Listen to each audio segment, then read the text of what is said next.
this weekend. Looks amazing. All right, thanks, guys. We appreciate you being here for Fox 5 News at noon. You know, we're live streaming all day, so flip over to Fox Local, and we'll see you on air. Your favorite social media sites like TikTok. So if you have any questions or comments, be sure to drop those comments in the comment section of the social media site, and we'll try to answer your questions. But we have a lot of news to get to this afternoon.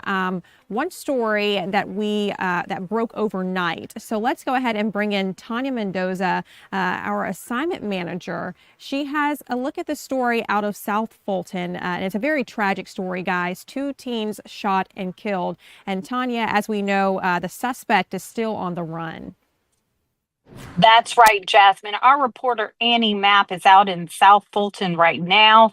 She is continuing to cover the story that took place last night, I think like at the 8 o'clock hour on 4200 Fortune Road in South Fulton. And that's over in the Cook's Landing neighborhood. She's out there trying to talk to people in the area about what happened. But tragically, there was a shooting. 2 teenagers lost their lives, a 14-year-old by the name of Jeremiah Carter and a 16-year-old by the name of Jamari Smar. The Fulton County Medical Examiner released that information this morning. We are continuing to cover it. The suspect is still on the loose. Authorities are saying that they are asking anyone information to call South Fulton immediately if they have any tips on this story. And the mayor of South Fulton did put out a statement grieving the devastating loss for the families and the community. So that's what's happening right now. Tragic shooting, South Fulton. We'll have more on that story later today. Tanya, thank you, guys. And this happened on Fortune Point. That's a subdivision out or road out in South Fulton. But Tanya, we know that we received the identities of the victims. What about the suspect, this person who's still on the run? Do we have any additional information on this person? There is still a search. Police remained on the scene there for several hours, and the shooter still remains at large.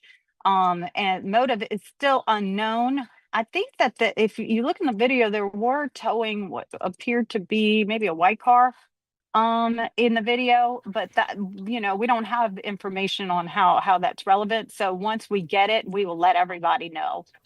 And guys, what Tanya is referring to is a car there, a white car that was found on the scene or found near the scene. And investigators, they focus a lot of their efforts on that overnight. But hopefully we can get more information out of the story here. Again, 2 teens killed in the shooting, a very sad story. And, you know, our thoughts are with those families.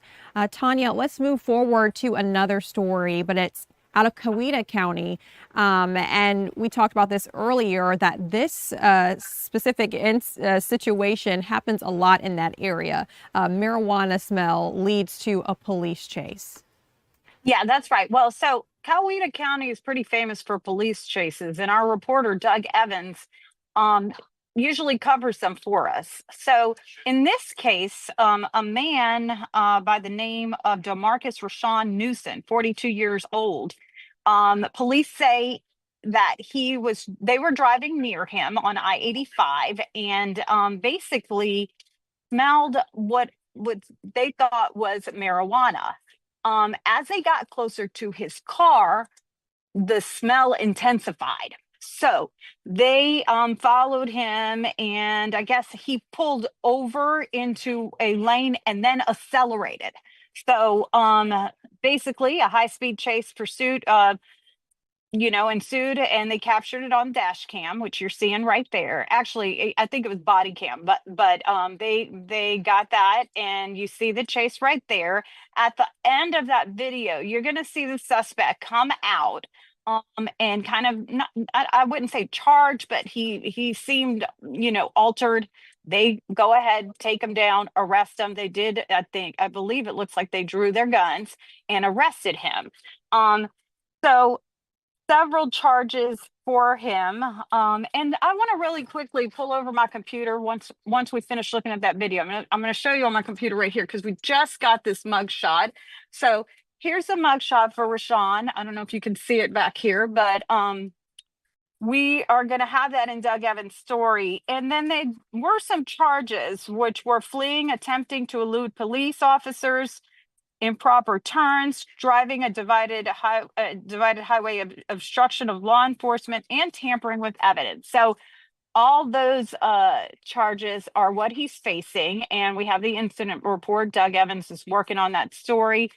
I think it's interesting, though, that it was the smell of marijuana that, alerted police to follow him. I know in Right. some cities in the metro area and obviously a lot of counties around here, the prosecution for this may be different because of them decriminalizing, I believe, some amounts. You have to have like a certain amount of marijuana in possession of it to be arrested. It's still illegal in Georgia, so it'll be interesting to see how this all plays out in court. I think the traffic violations alone are pretty harsh for him. So Yeah, that's what Tanya. Doug's working on. And thanks for showing us that mugshot too there, because we just got that in, guys. But I do know that a bill in the Georgia House would stop police from, stopping a person just based solely on the smell of marijuana. Do we know what's happening there with that bill? Any progress made? I am not too sure. I know Deidre Dukes did mention that about a week Yeah. or two ago. So we need to follow up with her to see where that stands right now. And maybe she can do a separate story about this, because it is something that a lot of people, it's top of mind for people, because I don't know about you, but when I'm driving in rush hour traffic lately, I smell what I think is marijuana a lot in Atlanta. Yeah.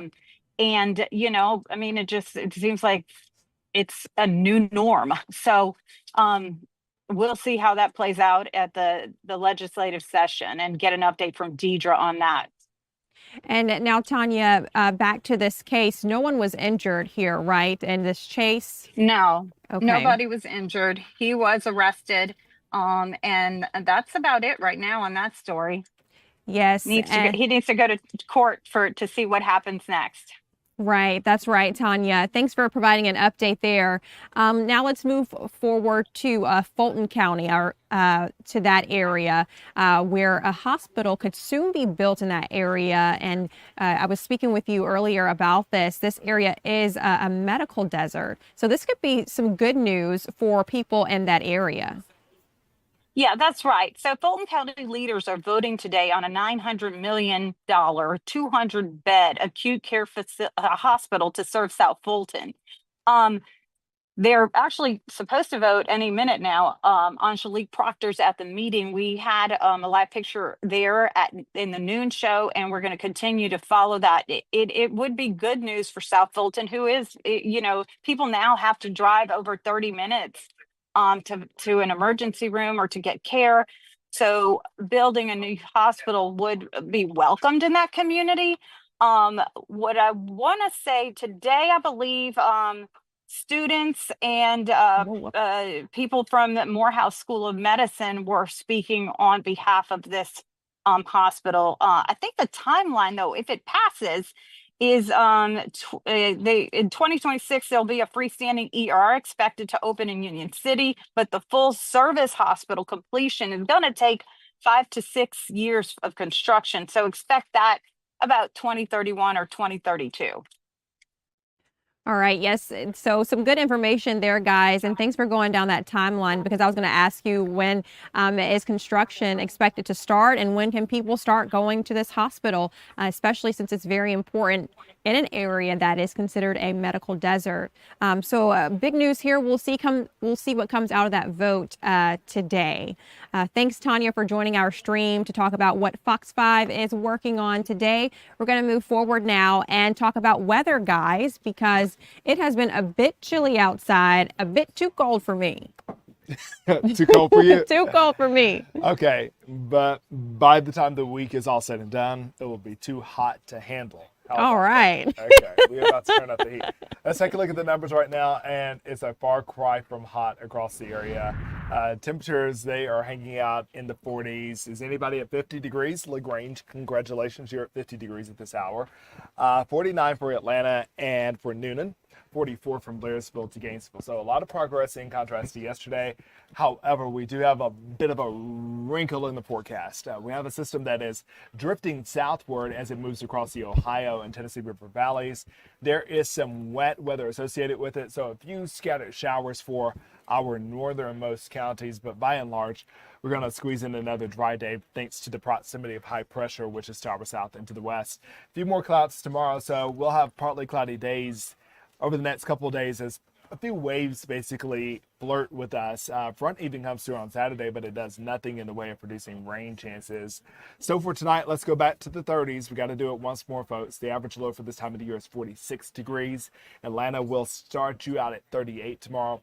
Blairsville, you're at freezing. We'll shake the chill and we'll push the numbers into not just the 50s, but we'll go for 60s on a Thursday. Dry conditions all day long. Once again, a passing cloud or two can't be ruled out. 66, 67 degrees for a high puts us right where we should be for this time of the year. Here's a look at your Fox 5 Storm Team 7-day forecast. Don't worry about those 10 to 20% rain chances. They're nothing to get excited about. What I'm excited about are the return of the 70s and the 80s, and that starts Friday, which is also the first day of spring. The first day of spring. I know a lot of people are ready to start gardening. Do you like to plant? Do I like to plant? That's not my forte, but I like to eat what's been planted. I know that's right. I know that's right. I like to start gardening one day. Do you not know I'm a pretty boy? Oh, no. I do not like getting my hands dirty. I know that's right. Listen. Never, never, never. I don't like getting my hands dirty either, but I am really big on like food and like vegetables and stuff like that. So I wouldn't mind them. like. I like to look at them, cook with them. I'm not planting them or picking them. I understand. Well, I guess we're both looking forward to the 70-degree weather. So some good news, Jonathan. Sounds like a plan. All right. Ciao, ciao. Thanks, Jonathan, for joining us here on our stream to talk weather. Guys, your time is 1:11. When we return, we'll have some news on how you can do better when it comes to money, how you can improve your financial wealth and literacy. So you don't want to miss this story.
Welcome back, guys, to our news conversation here. I'm Jasmine Cornell, coming from the streaming set. Let's get into the story here happening right now. The NAACP is addressing some deaths at the Troup County Jail. They are joined with a law firm as well. And let's go ahead and bring this full so you all can hear this live right now. It's a liability if you continue to let these people die, not getting the type of treatment. So we have got to do something and stop sitting back. If you can't see where there's a problem and you want to attack the NAACP because we're involved, then you are part of the problem. Amen. And the problem is that the people in Truth County, they can be on Facebook and make all type of comments, but nobody will stand here today with us. We don't need anybody standing behind us. We need people standing beside us. Amen. Because when you stand behind us, you're not for us. You are talking about us. So we need you to stand with us. This is a community concern, not the NAACP concern, but it is a community concern. And we need to something needs to take place in heaven, and that's what we're trying to do. I'll turn it over now to Mr. Lampro. Let me go back. This is, I want people to really understand who this person is. He has been of invaluable assistance to the NAACP, Mr. Andrew Lampros. He already has cases in the Troup County Jail. And Mr. Lampros has been asked by our community to see what can be done to look at these spate deaths that have taken place. Mr. Lampros. Thank you. I just want to go, I pulled some statistics and some data before. The average nationally of deaths in jails, county jails, is between 1.4 and 1.67 per 1,000 inmates. That's the national average. In the last 6 months, there have been 3 deaths at the Troup County Jail. There's one October 15 of 2025, one November 26 of 2025, and the most recent March 11 of 2026. I wasn't able to get a good firm number on what the capacity at the Troup County Jail is. I couldn't find it reported on the Troup County Sheriff's website. The Georgia Sheriff's Association reports the capacity of 746. The Sheriff's 2020, the Troup County Sheriff's 2020 report, which was the last one I could find online, he reports an average daily population of 460. I've seen reports online from I think the Georgia Department of Corrections that the Troup County Jail has a capacity of 250. I've seen other reports that has a capacity of 460. So I don't have a real good grasp on what the capacity is. But let's assume for a moment it's if it were 1,000 and there are 3 deaths within a 6-month period, then you're exceeding the national average. Is the long and short of it, just in the last 6 months. Now, some more interesting data about deaths in jail. 50% of all jail deaths occur within the first 30 days of admission. And, of course, the leading cause of death in a jail is suicide, especially of those individuals who are under 55. The second leading cause is overdose and alcohol poisoning. We have not obtained any information on these deaths and what the cause of death was, the manner of death was, and they are being investigated. And while they're under investigation, criminal investigation by law enforcement, we can't obtain any information. As y'all probably know, we can't obtain any information through open records either. We get it's pending investigation. So we're kind of operating in the dark a little bit because we're not able to get the information as to what the capacity is. We only know what the daily average population is, and how many people they process through there each year, which is about I think the number I saw was 30,000. I would have to go back and check that. But in any event, that data will be kind of the start of the analysis. Where does Troup County stand versus the national average? And if it's above the national average, what are the reasons why? And what are the causes of death and what are the manners of these deaths? Are they suicide? Are they homicide? Are they accidental? Are they natural causes? And so we're just beginning. We have been called by several events down there, some including some deaths, but also some illnesses that have been gone untreated. That's where we are. That's our starting point. And we will continue to investigate and try to dig up information where we can. I ask the media to do likewise. Are there any questions? All right, guys, you were just listening there to Andrew Lampros. He is a personal injury lawyer here in Georgia with Haw and Lampros LLP.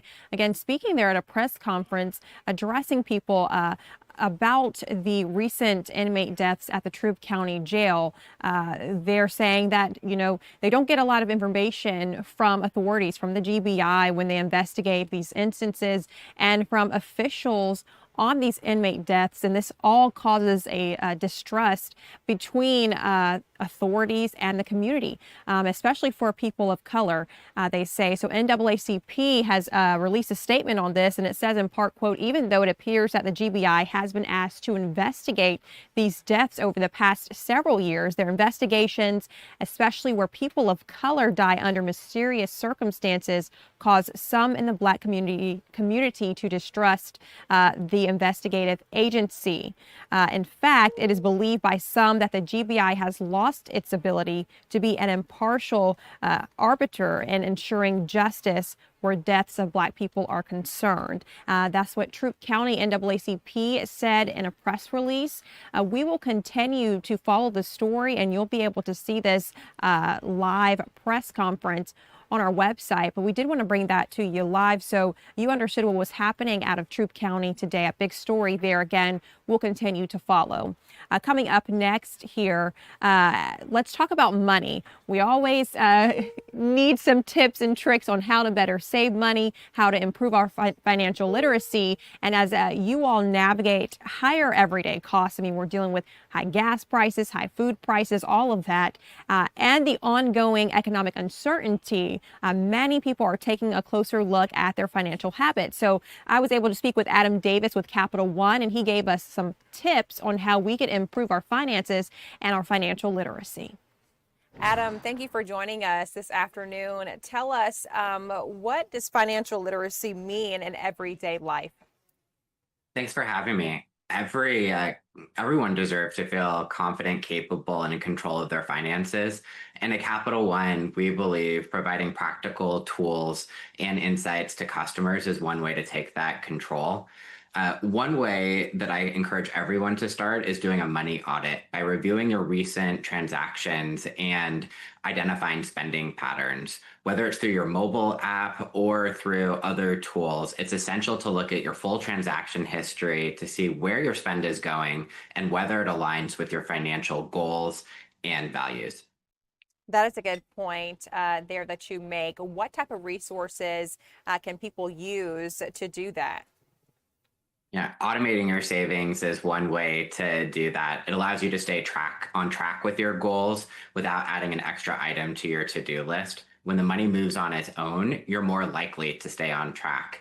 Capital One has multiple automated savings solutions. One of them, Autopilot, takes this concept further by automating transfers up to daily based on your checking account activity and balances when you have the ability to save. Other options include setting aside a percentage of your paycheck or a recurring fixed amount. Thanks for sharing. Now, tell us why improving your financial literacy is so important right now. Yeah, financial literacy is not a one-time lesson. It is ongoing, and staying informed, asking questions, and being able to have open conversations about your money will help you build that confidence over time. With Financial Literacy Month coming up, Capital One is offering free workshops nationwide every Thursday in April from 1 to 2 p.m. at Capital One cafes. From fraud and scam education to financial power hours, where you can check financial to-dos off your checklist. It's a great way to jumpstart your financial literacy, and you get a coupon for a free coffee, so it's a win-win. That sounds good, Adam. A coupon for a free coffee. And then you also mentioned information on scams. I know that's important. A lot of scams going around today. So that's very important information there. Thank you, Adam. A lot of people do struggle with budgeting their money. So what's the first step? Sometimes you need small steps. What's the first step you can take when it comes to budgeting? Yeah, you do need sometimes small steps. One popular approach is the 50-30-20 framework. 50% of your after-tax income goes towards your needs like housing and utilities. 30% goes towards your wants, like dining and entertainment, and 20% goes towards your building savings and paying down debt. The goal is to be intentional rather than reactive. Regardless of what approach you use, using tools to automatically categorize your purchases so you know where your spend is going against that budget allows you to adjust real time. So you mentioned the 50-30-20. I know that is one way to budget your money, but what is one common mistake that you see when it comes to budgeting your money? I know some people don't go by that, and that could be a mistake for them, but what are some other mistakes that you see? You should make sure that your money is aligning with where you would like to be spending your money and your goals. The other thing is, if you end up having extra income or less expenses in 1 month, identifying those opportunities to move them over to your savings. And let's go ahead and talk about an emergency fund. Talk about the importance of that and how people can build that. Emergency funds are very important. They're your safety net. Many experts suggest putting 3 to 6 months worth of expenses into an emergency fund in case of unexpected job loss or medical bills. However, for many, that may seem very unattainable. Even $500 to $1,000 can be quite meaningful, but don't let that be overwhelming. Start by automating small savings into a high yield account like Capital One's 360 Performance Savings, where you can let your balances grow through compounded interest. Now, Adam, you mentioned a lot of important things here, but I want to point out high yield savings account. Talk a little bit about that because some people don't know about high yield savings accounts. Yeah, you want to look at the interest rate on your account, and the high yield savings accounts are going to pay above the national average and allow your money to grow more quickly. Yes, that's right. And it's a little different. You have to do your research there on high yield savings accounts. My dad and I, we were actually having this conversation a few months ago. So I'm glad that you mentioned that. But let's get into debt. And, a lot of people might have student loans, paying off credit card debt. How can you build financial literacy when paying off debt? Yeah, when paying off debt, and there's plenty of tools, including at CapitalOne.com on our Financial Success Hub that can help you think through these elements. But what you want to do is you want to make sure that paying down your debt fits within the budget frameworks that we just talked about, and you know how much you need to put towards that so you can adjust the other elements of your budget accordingly.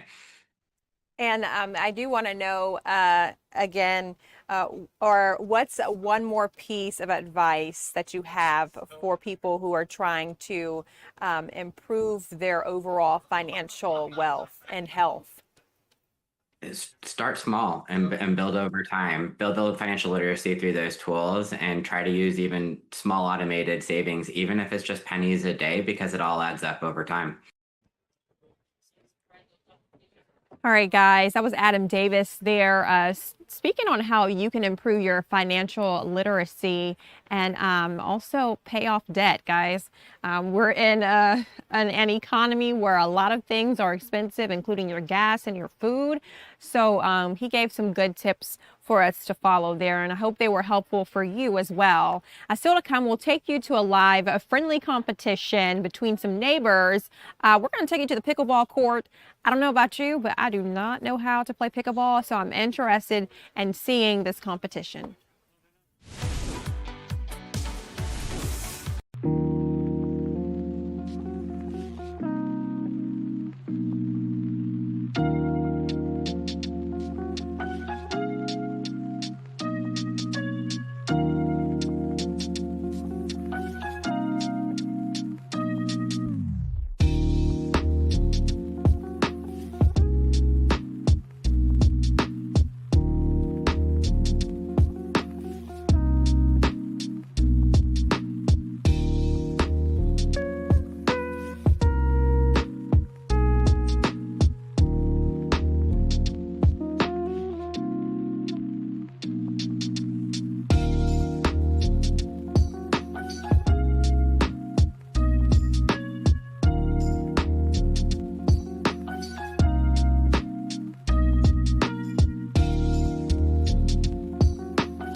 Welcome back to Fox 5 News Live. I'm Jasmine Cornell. We're streaming now on Fox Local and TikTok, so you can catch up with us on those platforms. And if you have any questions, any comments, feel free to drop them in the TikTok comments section. I'm trying to follow them and also talk to you all, so bear with me. But we are streaming on those platforms. Let's talk about what you all are clicking on our website, fox5atlanta.com. We're going to bring in Sam Daniel, our Fox 5 digital content creator. Sam is there, and he is following some stories for us as well. Sam, one big one that we've been covering is the death of the 12-year-old student. And so we got some recent news out of there. Shaquille O'Neal covering the funeral costs of the student, Jada West. So can you talk about this situation? Yeah, so it's a positive out of a really awful story that we've been reporting on for about a week now. Shaquille O'Neal said that he is going to partner with the sheriffs of Henry County and Douglas County to pay for the funeral of 12-year-old Jada West.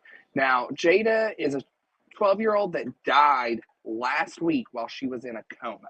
And her death came after a fight with another school, reportedly after she had gotten off of a school bus back on March 5th in the Ashley Place neighborhood. So her family said she was able to get up from the fight, but then she collapsed and died in the hospital. So we have spoken with Jada's mother, and she had previously told us that her daughter was at Mason Creek Middle School and she had been dealing with bullying. We have not fully been able to report that, but we're going off what the mother is telling us. Now, the family and its attorneys are trying to figure out why the fight happened, all that kind of stuff, if it had to do with the bullying. Police are investigating, but now the family came out after this report of the fight. They said that they were struggling. They didn't know how they were going to pay for Jada's funeral, and Shaquille O'Neal, as he often does in this area, is stepping up to do something good for this family. This is such a sad story, but good news here out of this sad story. Like you said, Shaquille O'Neal always doing some good work, some positive work in the community, bringing joy to people. So I hope that this helps this family out tremendously. You said that we spoke to the mother recently. Do we have any updates on the investigation on the death of Jada West? So the Villa Rica Police Department is investigating, and the last thing that we have heard from them is they're investigating. Things get pretty tricky because I'm sure there's a lot of this person is saying this versus that. So they're really looking into it, and they have not released any updates other than the fact that they are aware of the death and they're looking into it. Yes, and guys, I know a lot of you are, following this story here and have been, talking about it on social media. That video that you see down in the corner there has been circulating on social media. It's a very sad and hard video to watch. But like we said here, Shaq is working with the local authorities there to help cover her funeral costs. So some good news in this terrible situation. Sam, let's talk about this other story here. Some Atlanta women, they're accused of stealing from Amazon, and one of them happened to be an employee there. So what's going on with this? Yeah, so they've been found guilty by a jury, a federal jury. So one woman was not only found guilty of stealing from Amazon, she was also convicted of forging a judge's signature. So that woman's name is Brittany Hudson. She's 40 years old. She was convicted on 30 counts of this indictment where she stole $10 million through fake vendors and invoices. The guilty verdict came in 2026, but the alleged crime happened several years ago. So they said that Hudson worked with another woman, Kayrika Wortham. She was an operations manager at Amazon, at the Amazon warehouse in Smyrna. And she had Wortham, not Hudson. Wortham had the ability to approve vendors and payments to these vendors. So prosecutors, when they were arguing this case in front of the jury, said that the two used that access to create fake vendors for Amazon and submit fake invoices. This all happened between January and June of 2022, so a little while ago. Now, once the fraudulent vendors were entered into Amazon's system, the pair approved the payments, but the services were never provided. So in total, it was about $9.4 million of money that went into these accounts of the fake vendors that then went to Hudson and Wortham, according to the prosecutors and what they said in court.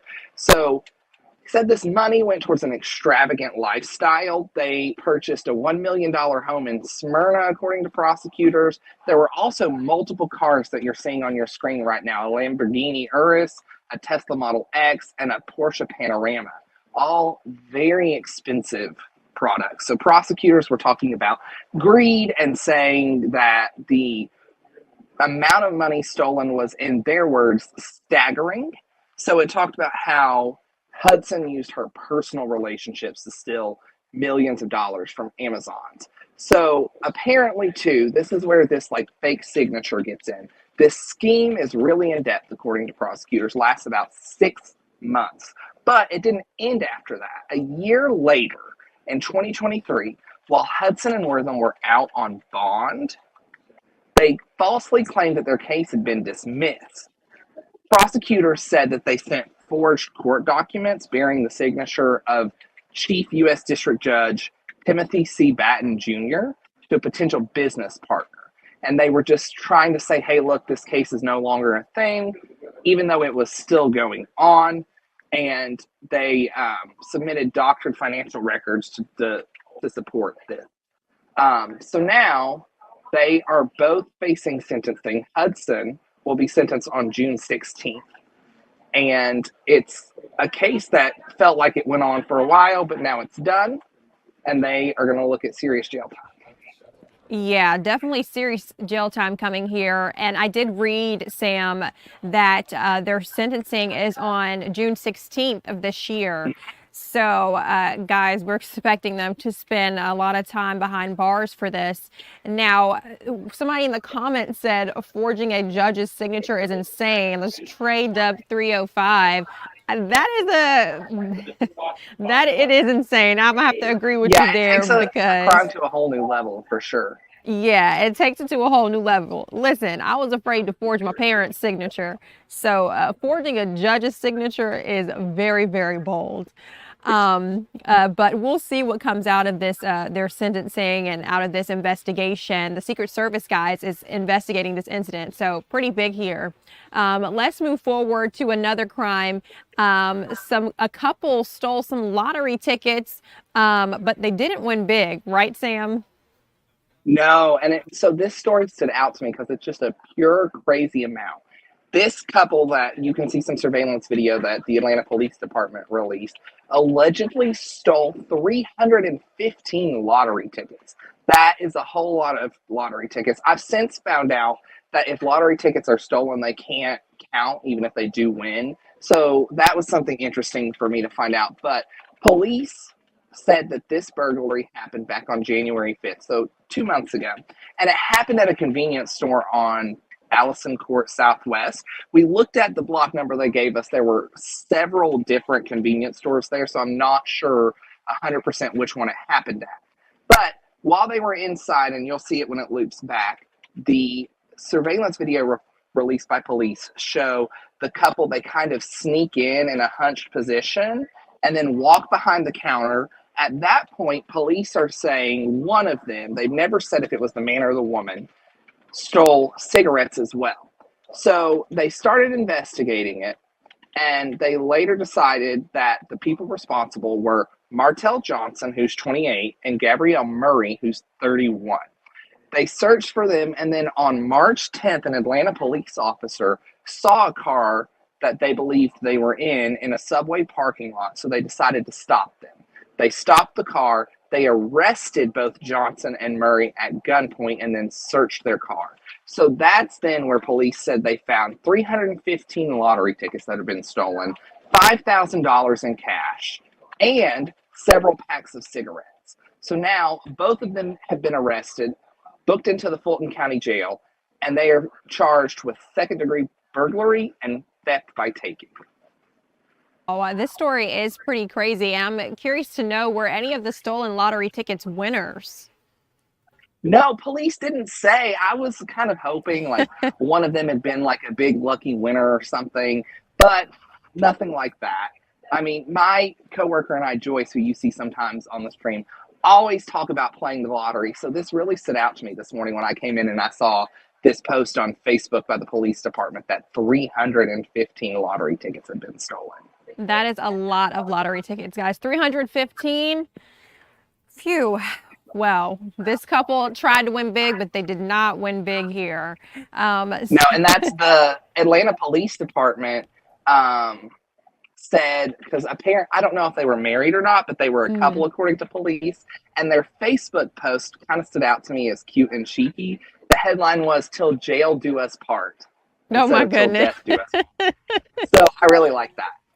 Yes, what an interesting story here. Sam, thank you so much for telling us what's trending on fox5atlanta.com. All right, guys, we're going to move forward here and head out to a pickleball tournament. This sounds like a fun event, competition between neighbors. Our Eli Jordan is out there. And Eli, I cannot play pickleball. So how is this going? Hey, Jasmine. Hey, good afternoon. And yeah, it is a pickleball tournament. And, when I saw the press release, I thought it was just some neighbors saying, hey, I'm better than you. And they're going to let's do a tournament, write up a press release, see if we get the news out here. Well, this is different. This is like communities. This is the Griffin community here at Sun City Peachtree. And then they got their sister communities from up in Brazelton. Pickleball players from up there over in Lake Oconee. Pickleball players over there. Bust a ball in over here into Griffin. And it's a real tournament of pickleball. They just wrapped up the men and women's advanced and intermediate, but right now, a person who helped organize this, the lifestyle director here at Sun City Peachtree, Delane Newberry. Hey, Delane. Hi, good afternoon. They finally came to us live. Yeah. So we're in a break right now. Medals are about to be handed out. Yes. But tell me, I was blown away by the the reaction. You got a lot of people out here. We did. This is the first time that we've ever actually done a tournament with our other properties. So it was pretty exciting to hear that we were going to have 75 people from all of these respective pickleball clubs come down and play in this big tournament. Round robin, as you mentioned, men's and women's, and then we're going to do some mixed doubles after lunch. And so I guess you're getting ready to hand out some medals. We are. And pickleball is like the most popular sport. And fastest growing sport in America. It is. Speaking about properties, though, we think about the gated communities that always have their tennis courts. Mm-hmm. How do pickleballs fall in? Are they being requested in communities now? Yeah, we're just seeing more and more growth. I mean, pickleball, what we know here is the fastest growing sport in the country. And what's really exciting here is that this community kind of reaches out and brings other communities in. And when you're playing tennis, if you can't quite get around the court the way you used to, or you can't quite swing your golf club the way you used to, you can get on a smaller pickleball court and kill it. And that's what these folks are doing here today. So, and also too, I've seen, big golf tournaments start off just like this. Yes. And you guys are serious. You got the tournament boards, the brackets and everything here. Yes, sir. And, yes.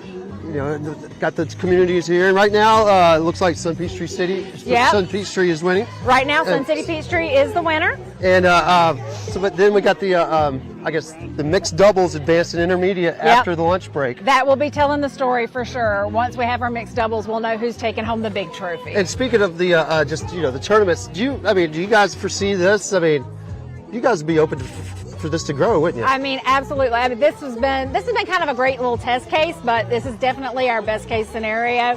Having all of these properties. I mean, we've got 2 other communities that bust folks in just to participate in this tournament today. So it's gone above and beyond our expectations. So we're looking forward to future events. Despite this blowing up into a nationally known tournament here, kind of like East Lake with the golf and stuff. Right. But do you guys see doing this again?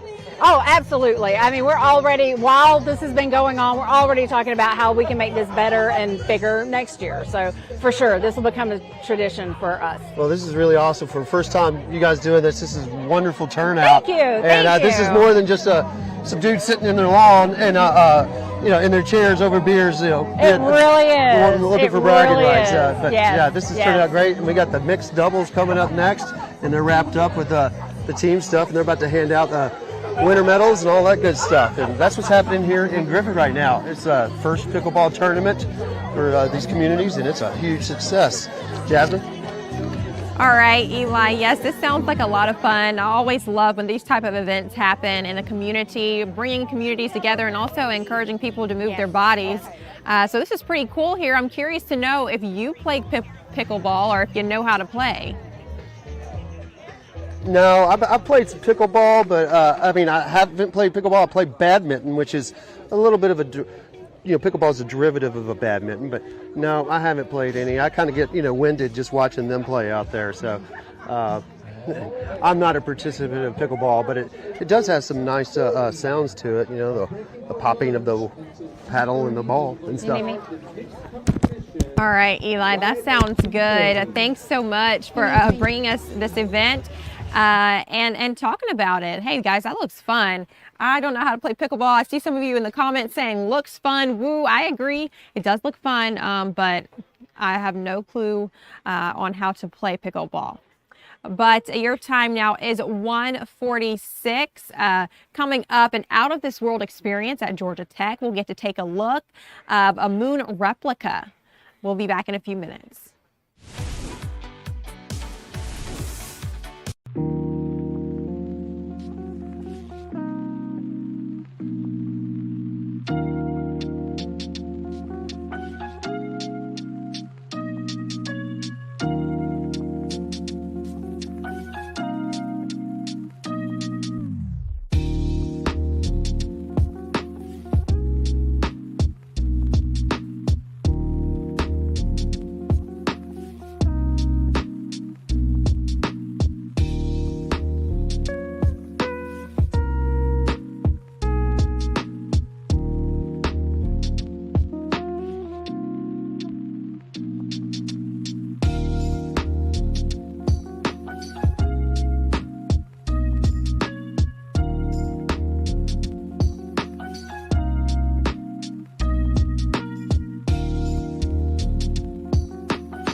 Welcome back, guys. Another fun story here. Georgia Tech bringing the moon to Atlanta. We're going to tell you how they did this. They built a replica of the moon's surface to do some testing on robots.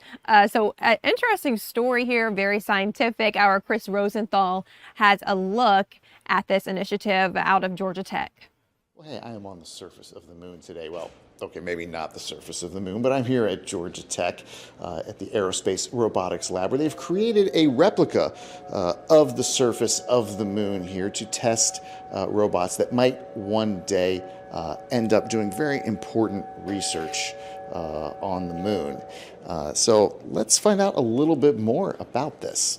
Joined by Professor Naka here with Georgia Tech. And first of all, we are not on the moon, but tell me about this this environment you guys have created here. Yes, so we have tried to replicate the moon to the level where we can test robotic systems that eventually are going to fly to the moon, right? So what we have created here is a coarse granular terrain that robots interact with and also try to infer information about through cameras and how they touch the terrain through different sensing, and we use all of that sensing information to make plans and decide what is safe, what's not safe, what is more informative location to get to. So we are developing these algorithms, and we are using this facility to verify and validate those under space conditions.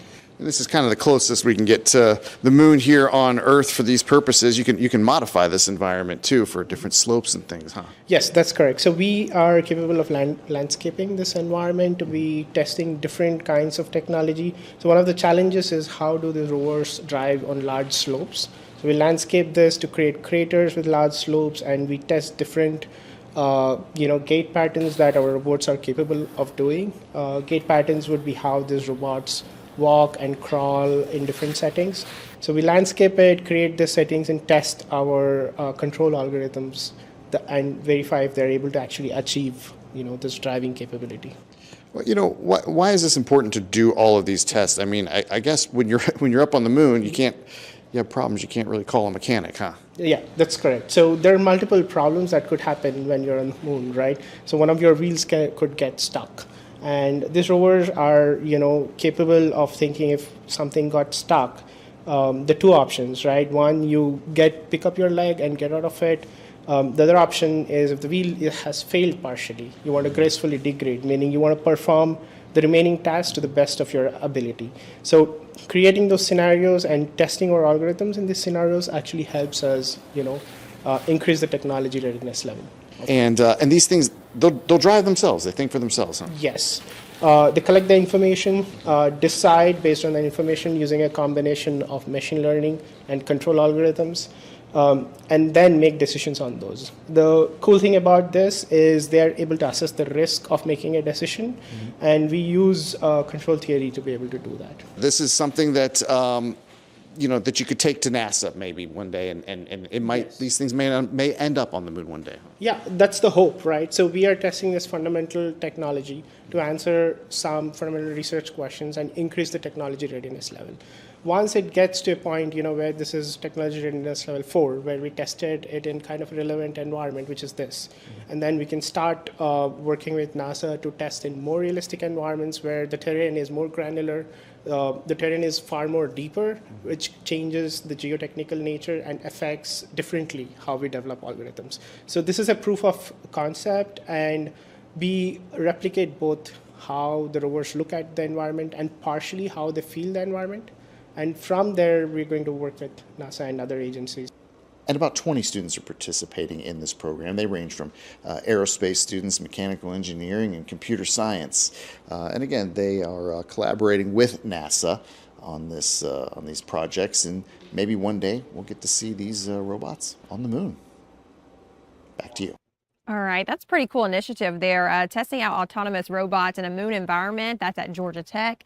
Love to see these type of projects because, sometimes it's hard to get on space and do some testing. So you got to bring it down to Earth. Jasmine, my spidey senses are tingling. Okay, some spidey senses. And I'm not saying I buy into it, but there's a lot of conspiracy theorists out there who say that the landing on the moon was concocted in a space just like that. Well, I mean... Again, not saying I buy into that. I wholeheartedly believe we really did, but that just kind of reminded me. That made you think about that? Well, it was a cool story, though. It was very cool. And, what they do at Georgia Tech is nothing short of incredibly amazing. I mean, that school produces some of the most creative geniuses our planet has. By the way, coming up tonight at 7 on The Pulse, which you can stream right here on Fox Local, and watch on Fox 5 Atlanta every night at 7 o'clock. We're going to talk about, do you know any narcissists in your life? I mean, people who are like totally all about themselves. Well, tonight at 7, we're going to give you an idea of a new trend that's going around, all right? And I just got this in my hands from our producer. Narcissists will give you stuff that doesn't fit or that's old or that's just trash because it puts you in a position where you must accept it and be grateful for it. All right? What kind of gift is that, by the way? Right. And from a narcissist of all people. That's very interesting. But tonight at 7 on The Pulse, and you can weigh in, fox5atlanta.com/thepulse. leave your comments and we'll air some of them on the program tonight, how we would handle a weird situation like that, or a narcissist in our life in general, because there are those out there. Absolutely. So what happens if they give you something and you're like, thanks, but no thanks? Oh, gosh. I don't know. We're going to talk about that tonight at 7, Jasmine. All right. Looking forward to hearing that conversation on the Pulse at 7, Tom. Thanks for joining us to talk about what's happening, guys. Let's talk about March Madness. All right. I know many of you are excited about that. For the first time in more than 2 decades, guys, the Georgia Bulldogs are heading to the NCAA men's basketball tournament in consecutive years. Georgia earned a number 8 seed and will face number 9 seed St. Louis on a Thursday night. So that's tomorrow night in the Midwest region. The Bulldogs are coming off of the best regular season in program history, finishing with 22 wins. Now, they rank 5th nationally in scoring and lead the country in fast break points. St. Louis also brings some heat, a high-powered offense into the matchup that is ranking 10th in the nation scoring. This, again, taking place tomorrow night. Georgia is seeking its first NCAA tournament win since 2002. So that's pretty big. Head coach Mike White says he is excited about the opportunity to come rebuild this thing more often than not. So we wish both teams the best of luck, hoping that no one's injured and that this is just a great game for the fans and for the players. Also, continuing on the topic of March Madness, Kennesaw State Owls will face a tough test in Portland, Oregon, taking number 3 seed Gonzaga Bulldogs tomorrow night. This is video of their send-off here. Kennesaw State making its second NCAA appearance following its 2023 run. Also, as number 14 seed, the Owls secured their spot this year by winning their first Conference USA tournament title, capping a 21-win season, the second most in the program's Division I era. Tip-off for Kennesaw State is scheduled for 10 p.m. tomorrow. All right, guys, that's some of your sports headlines here. Your time is 1:57, and we're coming to an end. But thanks for joining us here on the stream. I'm Jasmine Cornell. Don't go anywhere. Our 2 p.m. starts in just a few minutes, where our Ariel Onstad will give you the top headlines of the day.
Welcome in, everyone. I'm Ariel Onstop. Thanks so much for being here at 2 o'clock. It is great to see you. I want to get out to some news that we're continuing to cover in Fulton County, and we're dealing with the deaths of 2 teenagers after a shooting. Our Annie Mapp has been covering the latest on the situation, and she joins us live now. Annie, what are you learning?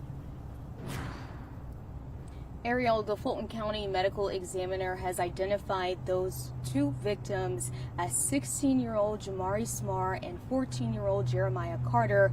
Again, this all went down last night. Police say they responded to the Cooks Landing neighborhood at around 8:30 following reports of a shooting. Officers arrived and found 2 people that had been shot. Of course, that was these 2 teenagers. Medics rushed the teens to the hospital where they died from their injuries. We did see a white car that was towed from the scene as we had our crews there last night, and we got a chance to speak to neighbors a little while ago who didn't want to be identified, but they say that this crime scene left the neighborhood blocked off for hours, some of them unable to return to their home until late in the evening. So there's still a lot of unknown.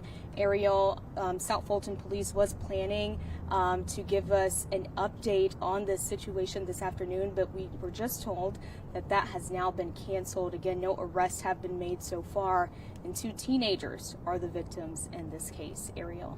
Annie, I understand that the teens were there, and when this happened, of course, we're working to learn more information. Did police say anything about whether or not the teens lived in that neighborhood, whether or not whoever this shooter was known to them or not?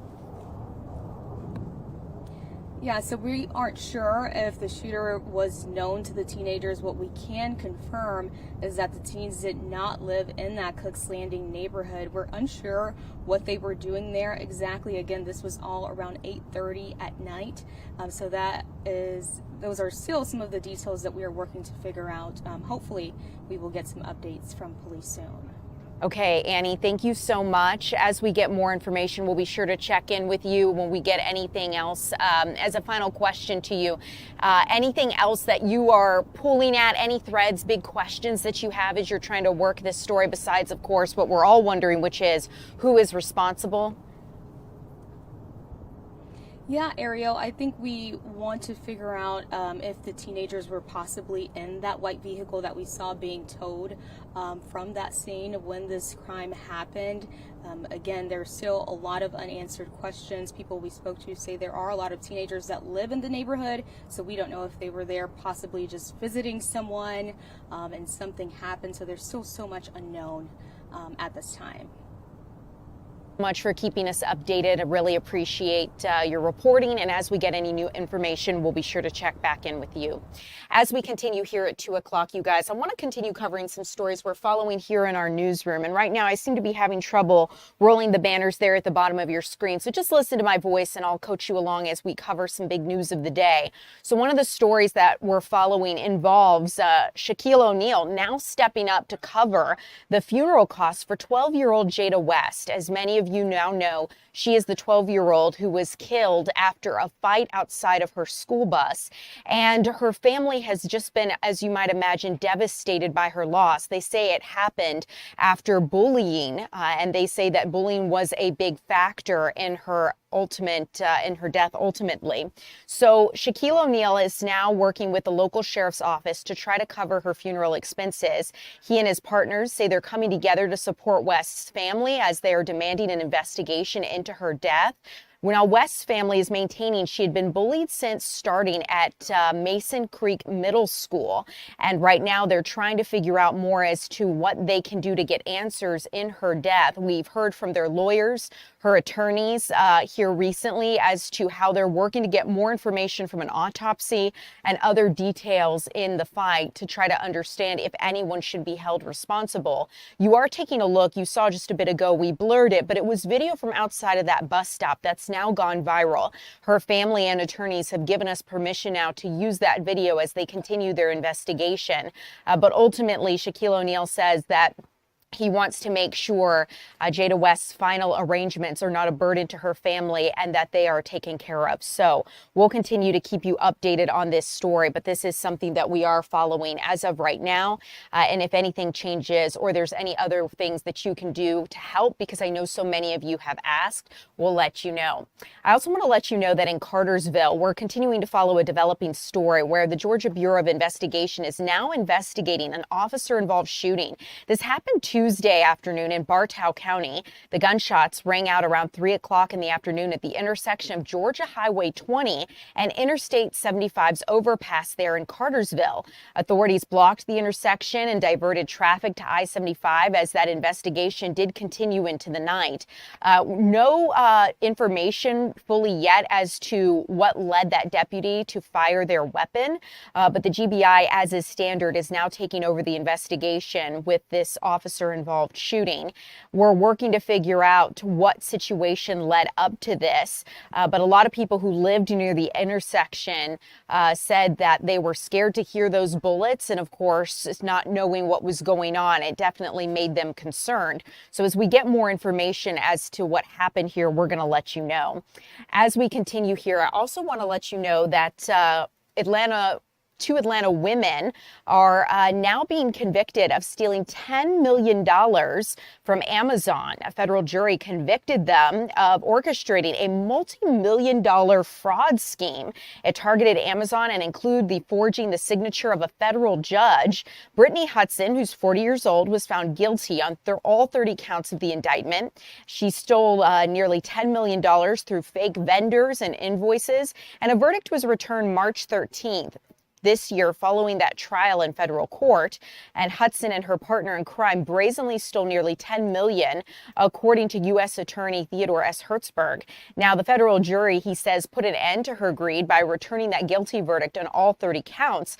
But authorities say that Hudson worked with another woman, Kyrika Wortham, an operations manager at an Amazon warehouse in Smyrna, who had the authority to approve vendors and payments. Prosecutors say that the two used that access to create bogus vendors and submit fake invoices between January and June of 2022.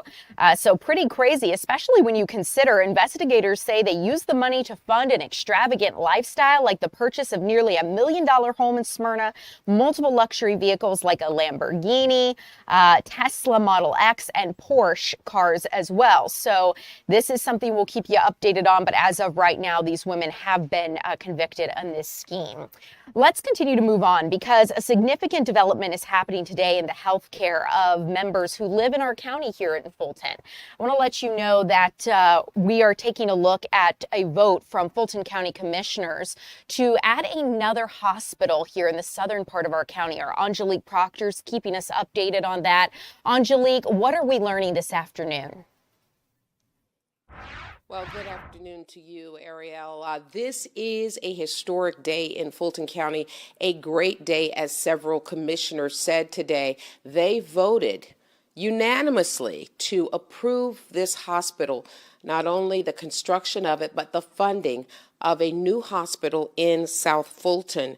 And of course, that is quite significant because that area has been described as a medical desert, if you will. There are, after Atlanta Medical Center closed and the hospital in East Point, there were very few medical options for people in that area, many people having to drive a very long distance to find a hospital. So today, there is good news from Fulton County. That hospital will come.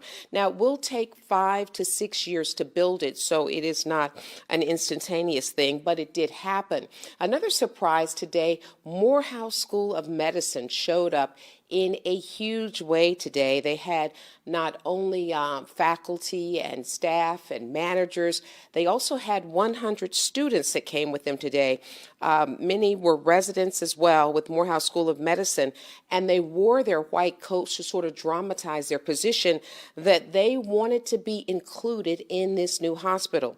Now, the Morehouse School of Medicine president, Dr. Valerie Montgomery Rice, rose to tell commissioners that she supports the hospital, but she wanted guarantees for Morehouse students to be allowed to not only do their residencies there, but as well as internships at this new hospital. She also pointed out that in South and Central Fulton County, that is where there is a higher disease burden, also lower life expectancy, and fewer healthcare options. And she said she thought it was very important that the new staff there be a diverse staff to treat the people in that area. So after a very lengthy discussion, more than an hour, Fulton County Commissioner Marvin Arrington made an amendment to add Morehouse School of Medicine into the resolution language. The big elephant in the room is all of these wonderful Morehouse School of Medicine students. So what I'm looking for is to know that over the 30 years of this bond of Fulton County taxpayers helping finance the building of this, that we will make sure that we are using these qualified, competent doctors of the future who, be taking care of me and others, right?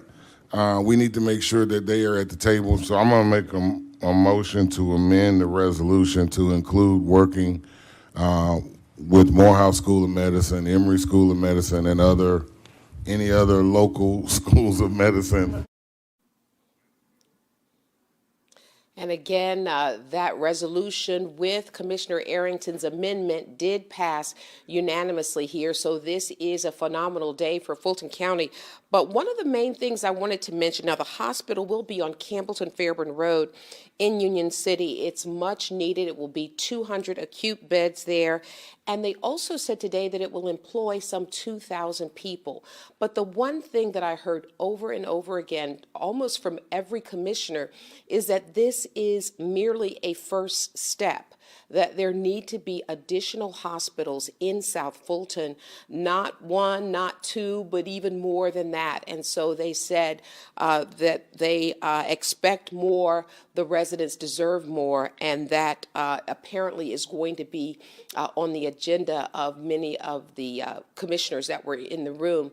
They want to see more hospitals, not this just one. And they also talked about having medical support offices, things like cardiologist or oncologist in the area to treat these people. So there is a medical building coming up and lots of good things happening. But the one thing they stressed is it's really not enough. More is needed in South Fulton. Ariel? Angelique, when I think about the landscape, how populated Metro Atlanta is, it does surprise me when I think about Grady being our major healthcare system. And of course, we have Emory as well. But given our population, you would think we would have more hospitals here throughout. So definitely important to see what we could do in terms of growing that healthcare footprint so people can get the care that they need. Absolutely, and we had representatives here today from Grady Hospital as well as Fulton County. They talked about a study that they did in the area that shows there is a need for more than one hospital, and that maybe the second hospital that they hope to propose or build will be a teaching hospital, because this particular one will not be a teaching hospital. They mentioned that those cost a lot more money, but they said perhaps they need to partner with the state of Georgia and get something going here to get more hospitals in this area. Angelique, thank you for your reporting, keeping us updated on where things stand. No doubt we'll be hearing from you again later this evening as we learn more about the future here. So thank you, Angelique. As we continue here at 2 o'clock, I want to let you know about the ongoing effects of the partial government shutdown. So we've seen continued delays and cancellations, issues unfolding at Atlanta's Hartsfield-Jackson International Airport. Those were sparked by the weather this week. You know, we saw some of that severe weather type events happening earlier, really interesting for the month of March. And then, of course, compounded with TSA agents needing to find other work given that they aren't being paid. We've seen long lines outside of our own TSA checkpoints. And now as this partial government shutdown continues to drag on, the TSA is warning smaller airports could be forced to close if Congress doesn't strike a deal soon. First, the partial government shutdown hit major hubs like JFK, Houston, right here in Atlanta as well. And then that ripple effect now has started to happen where smaller airports like Orlando and New Orleans are facing the effects. We're a month in and the situation is not improving. 50,000 TSA workers are still mandated to work, but they're not getting paid to do so. The deputy head of the TSA says if Congress doesn't find a way to fully fund the government, there will be no option but to shut down some of these smaller airports. And you have to think about the ripple effect there, because smaller airports, both the regional spokes and private aviation hubs, play vital roles in the whole aviation ecosystem. No one knows which airports or airport types could close when we talk about these smaller hubs. But in a worst case scenario, as we continue to look at this, smaller airports do connect to those hubs, and they're vital to moving cargo, supplies, and even mail. So if they close, that puts a ripple effect and more pressure on our bigger hubs and bigger airports. And as far as private aviation, Teterboro is one that helps absorb thousands of flights that would otherwise go to Newark, JFK, or LaGuardia. And without it, we would have longer delays at commercial hubs and strains on crowded airspace. So yesterday, Senate Democrats sent President Trump a funding proposal. So far, there is still no deal. So we'll continue to keep you updated there. But speaking of the Department of Homeland Security, we know that nominee Markwayne Mullin, a senator from Oklahoma, faced tough questions on Capitol Hill today as he looks to become President Trump's new Homeland Security Secretary. He's a 48-year-old Republican senator who's represented Oklahoma since 2023. He was in the U.S. House a decade before that, and he's a citizen of the Cherokee Nation and a former mixed martial arts fighter. With the Department of the Homeland Security still shut down, he is trying to convince his colleagues on Capitol Hill that he can bring stability to this agency. President Trump nominated him after firing Secretary Kristi Noem earlier this month after a string of controversies, including the shooting deaths of 2 anti-ICE protesters by federal agents there in Minneapolis. If confirmed, Mullin's immediate concern would be securing the department's budget. Democrats are refusing to fund DHS until the White House and Republicans agree to new guidelines for ICE and Border Patrol agents. The partial shutdowns also leading to, like I just mentioned, TSA backups at airports across the country. Keep in mind, the confirmation hearing just wrapped up, and a vote on his nomination is not yet scheduled, but it is expected to happen sometime this week. So we'll keep you updated if that does go through. But take a listen now to an exchange between Markwayne Mullin and Senator Maggie Hassan from New Hampshire. Past 14 months, Secretary Noem has fundamentally broken the American people's trust in the Department of Homeland Security.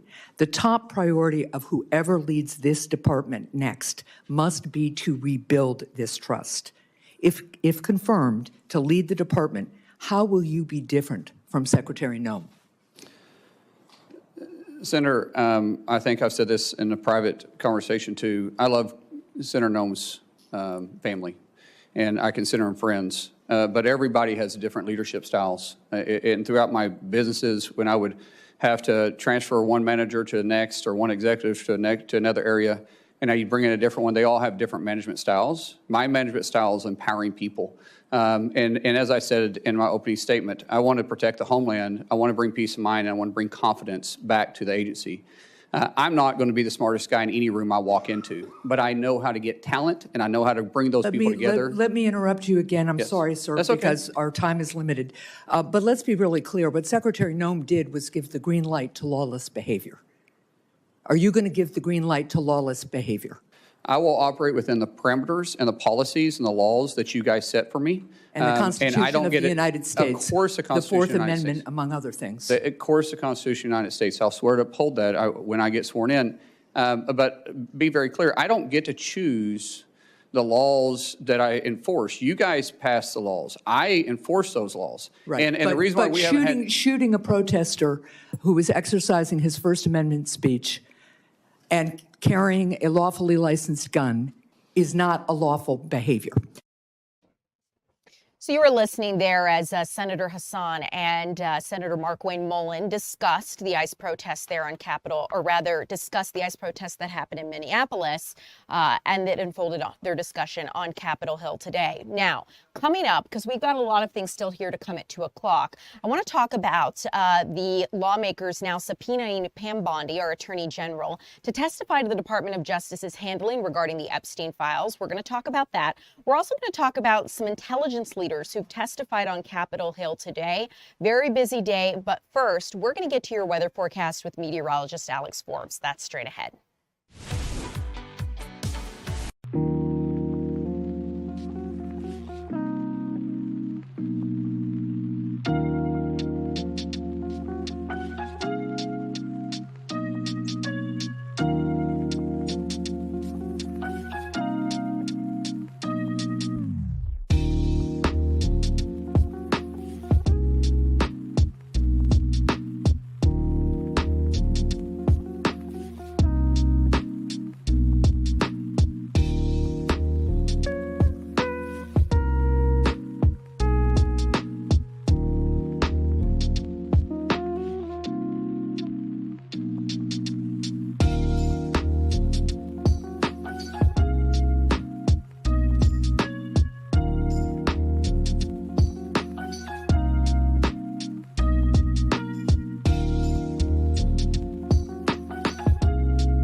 Welcome in, everybody. I'm Ariel Onstad here with meteorologist Alex Forbes. So, Alex, spring day out there, crisp spring day, so to speak. What are we looking forward to? Yeah, so hard to believe after the 80s last week, I'm wearing a vest, a quarter zip, and a long sleeve t-shirt under this.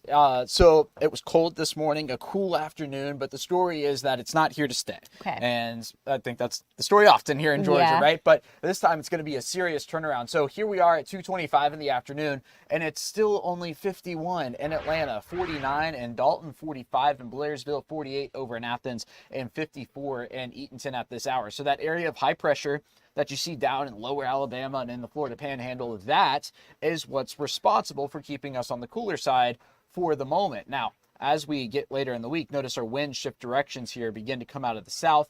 That is when our warm-up is going to begin. Another cold front, it looks like, for the weekend with a low-end rain chance. But by and large, a lot of us are going to stay dry. So expect another cold night tonight, 38 here in Atlanta, 35 in Canton, 35 in Gainesville, hitting the freezing mark again up there in Blairsville. The wind is not quite as strong. Then for tomorrow, we're going to be in the 60s as opposed to the 50s from today. So we're going to add about 10 degrees each afternoon as we get toward the back half of the week. Going with 66 here in Atlanta tomorrow, 64 in Gainesville, 67 in Eatonton, and 67 over in LaGrange.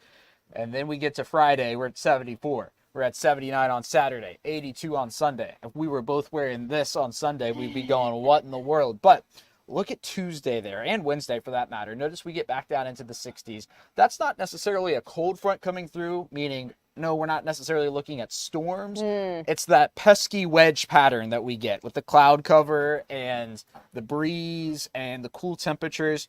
It's going to be the tale of two stories here in Georgia. If you're up in Clayton, you're in Gainesville, slam dunk. 60s, might not even get out of the 50s. Wow. Maybe you're down in Noonan. You could be cloudy in 62 or sunny in 78. It's going to be right there on the line. We get that sharp gradient with this type of pattern. Okay.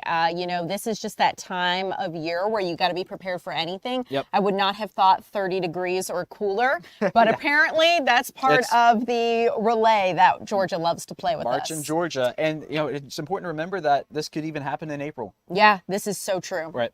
Thank you so much, Alex. Appreciate it.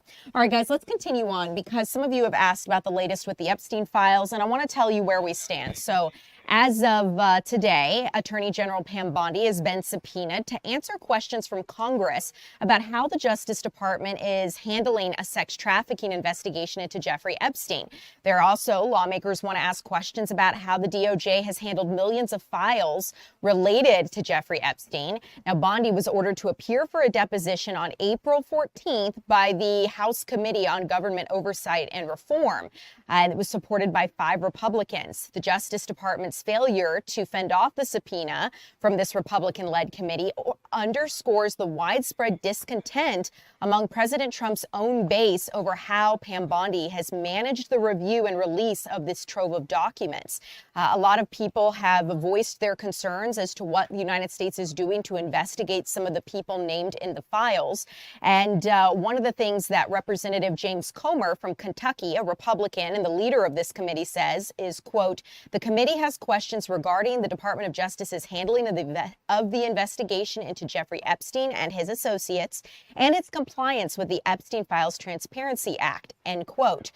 We know that the Department of Justice has not fully released all of the files just yet, and there are still questions about that. So we will keep you updated.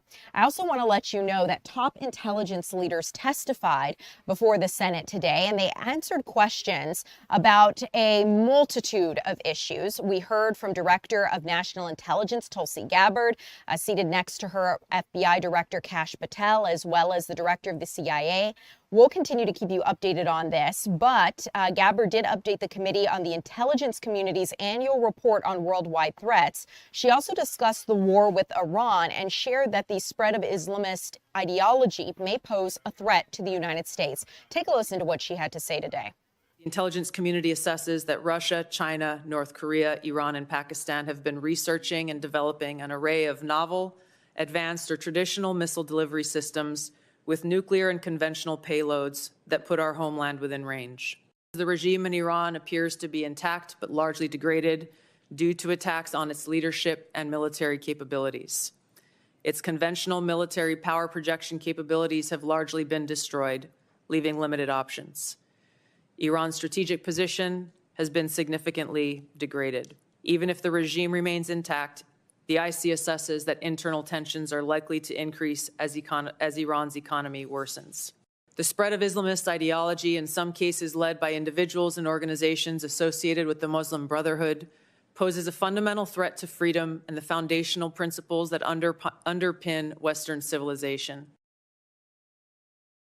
So you got to hear a little bit about what she deems are some threats. Now, lawmakers did question her over whether or not Russia was supplying intelligence to Iran amid the war. They would not fully discuss that, but that was something that lawmakers additionally brought up. And I want to let you know where we stand with the latest in the war with Iran, because Israel is stepping up its targeting of Iranian leaders. Overnight, we know an airstrike took out the regime's intelligence chief, Ismail Khatib, and he was responsible for overseeing Iran's intelligence network globally, including sleeper cells. So he was responsible for that, and this could deal a blow to the regime.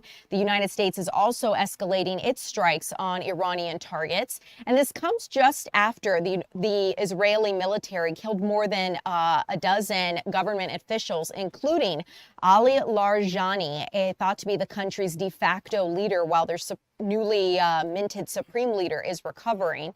Iran has responded with an attack on Tel Aviv, killing at least 2 people, but the regime says the strikes will continue. Experts are questioning how many missiles Iran could possibly have left after almost 3 weeks of this joint U.S.-Israeli airstrikes. Meanwhile, for the first time, the United States dropped a new 5,000-pound bomb on Iranian missile storage facilities near the Strait of Hormuz. They're trying to get that vital waterway reopened. This comes after European leaders rejected the president's push for a naval coalition to secure the strait. And keep in mind, we've talked a lot about oil here, but it's not just oil that is not moving through the Strait of Hormuz. It is also fertilizer. key supplies needed to help plant and fertilize a lot of crops here in the United States and across the nation. So now there are some growing concerns that there could be food shortages if fertilizer and other crucial supplies do not cross the Strait of Hormuz. So we're going to continue to keep you updated there. As we continue here at 2 o'clock, we're going to continue to keep you updated on all of this national and international news, but we're going to bring you back here closer to home in Metro Atlanta and take a look at some small businesses to understand how the World Cup is going to affect them. Our Kevin Stewart chatted with them, and that's coming up.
Welcome back in, everyone. I'm Ariel Onstadt. Thanks so much for being here. It is World Cup Wednesday here in Atlanta, roughly 3 months away from this huge sporting tournament that's going to bring tens of thousands of people here to our country and city. So it's more than just sports. There are businesses like short-term rentals, top restaurants looking to cash in, but some parts of town are really hoping to not be left out of this conversation.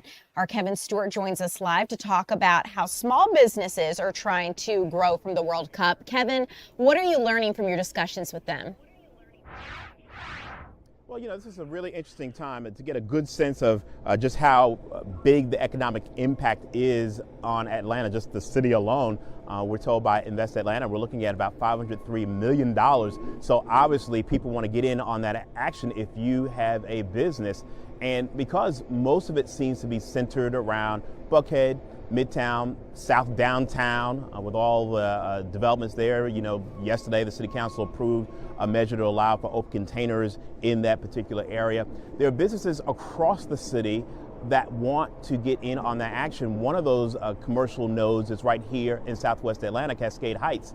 And so we had a chance to talk to several businesses who say that they've been working with their city council person, Wayne Martin, trying to find out how they can get some promotion and get out here and possibly get a watch party, which is really a great way to get a whole bunch of people coming in to watch a game, and which you're getting people from all around the world who will be coming here, in particular, not just Spain and Uzbekistan and Saudi Arabia, but also places within the African diaspora, like Haiti and South Africa and Jamaica, possibly, if they win their playoff game. So this is an area where they think people will want to come. I want you to take a listen to what a couple of merchants we talked to here in the Cascade Heights area. It's great to have these new businesses and those things. We also, I feel like we're not, maybe we're not pushing the original old Atlanta that I just talked about. I don't think we pushed that enough, but it's still an opportunity for us to figure out ways to get people over here. a watch party would be great at Southwest Atlanta and original old Atlanta. So things like that I think are really important, and also for us to collaborate together collectively as a business district.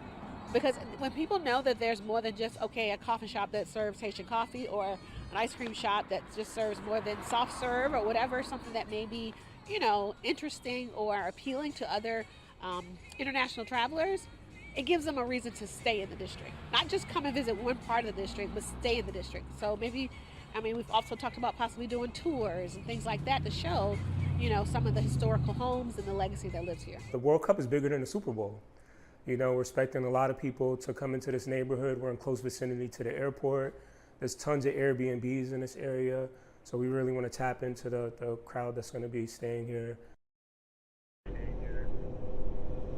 All right, now one of the interesting things here is that you've got certainly business nodes all over the place. One of the places that may not be downtown and Buckhead and Midtown is over in East Atlanta, where there's a well-known soccer community on the east side of town. But they're saying, hey, there's a soccer community here in Southwest Atlanta, and they expect people from out of town who know about this area or may not know about this area will want to come out here.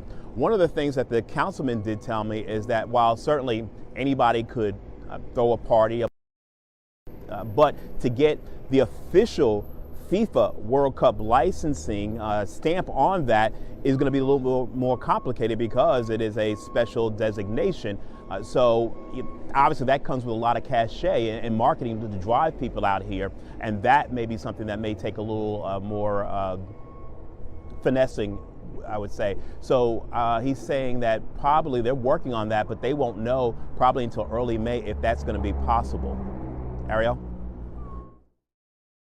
Interesting to see what they're trying to do. I was looking over here to my right, trying to get an understanding and taking a look a little bit closer to your shot. It looks like we still have Kevin. Okay, cool.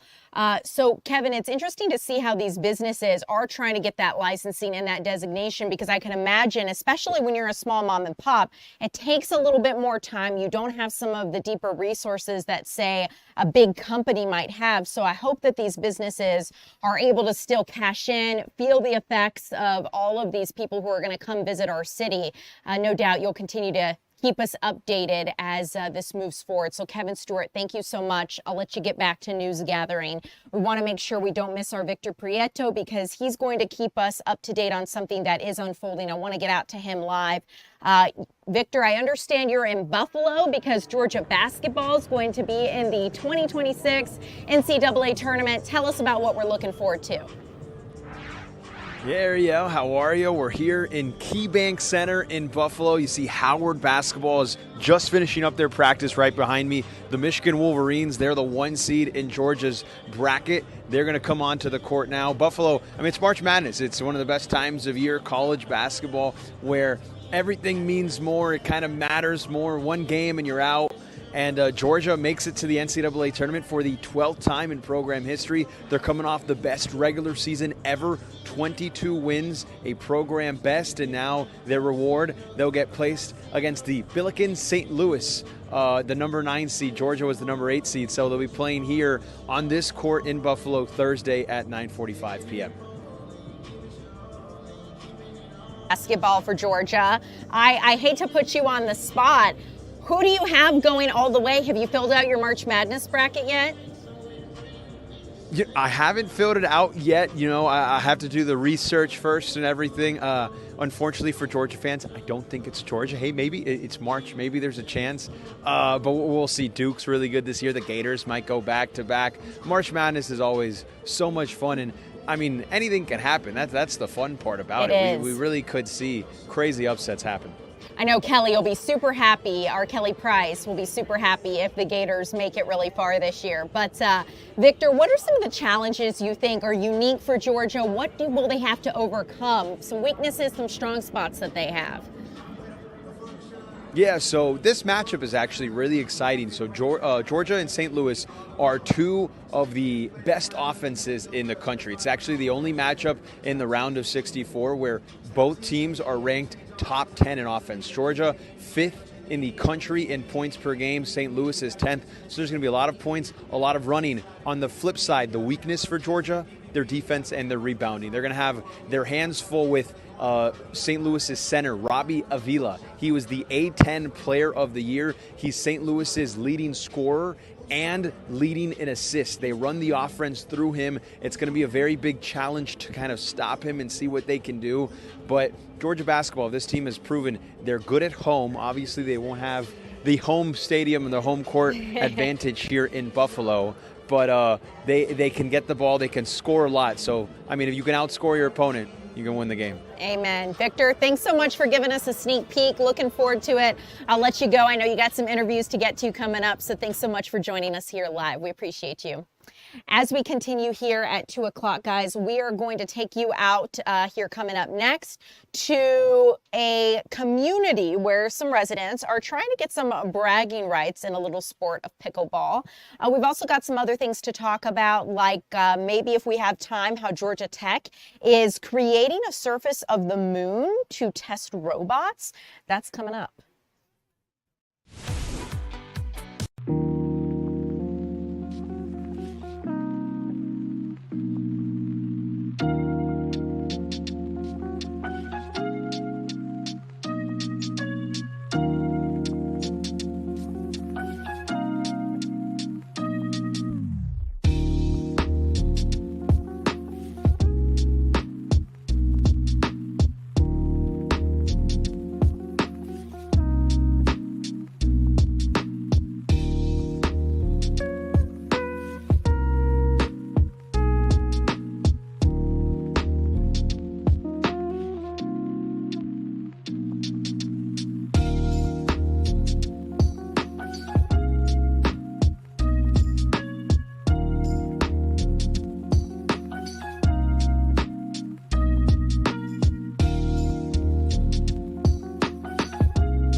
Welcome in, everyone. I'm Ariel Onstad. Absolute pleasure having you here with us at 2 o'clock. It's great to see you. So we're going to take you out to something a bit more lighthearted. We've talked about a lot of national, international, and local headlines here at Fox 5 Atlanta. And now we're going to talk about something happening in Georgia's Del Webb communities. Our Eli Jordan joins us live. And Eli, with the hat, you look like a cowboy. But I don't think there are any horses being ridden there. It seems like maybe some pickleball aficionados really going head-to-head for some bragging rights. Yeah. Oh, yeah. This is my TV reporting hat, Ariel. So that's my shtick.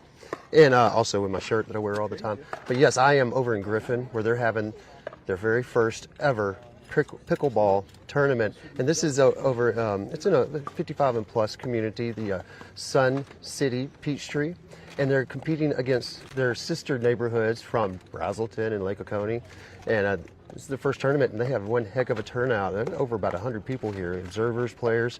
And, they bust in the other two communities over an hour away. Got buses out here and everything real early this morning. But right now, I'm speaking with the Sun City Peachtree Pickleball president, Pam Berry. Hey, Pam, how you doing? I'm doing great. How are you today? I'm doing all right. Real quick, you got a couple pickleballs in your hand. Let's show the audience what the pickleballs look like. So these are kind of like wiffle balls, right? They're very much like a wiffle ball, and the difference is this is a ball that's played with indoors, and you'll see it's got the larger holes and there's fewer.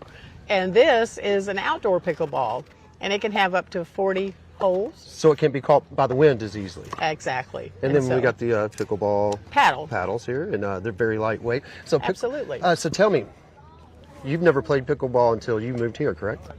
Basically, until I moved into a 55-plus community, had never even heard of it. But actually now it's one of the fastest growing sports in the United States. It's been that way for the last 5-6 years. And so tell me, how do you feel about, I mean, you got one heck of a turnout for your very first tournament, pickleball tournament. We are delighted, and we're delighted that the weather cooperated and that we have good weather. It was a little chilly to start the day, but it's turned into a beautiful afternoon. Everybody's out enjoying the courts, which is what we always love. So what's the appeal about pickleball? The appeal is that, number one, it's for everybody, every age, every skill level. It's easy to learn, and once somebody gets out and plays it, they typically become addicted to it and just want to keep playing. But yeah, right now it's appealing to all ages. It started off being what people called an old person sport, but now it's actually made its way down into the juniors. There's several pro pickleball tours now, and it's just becoming more popular every day.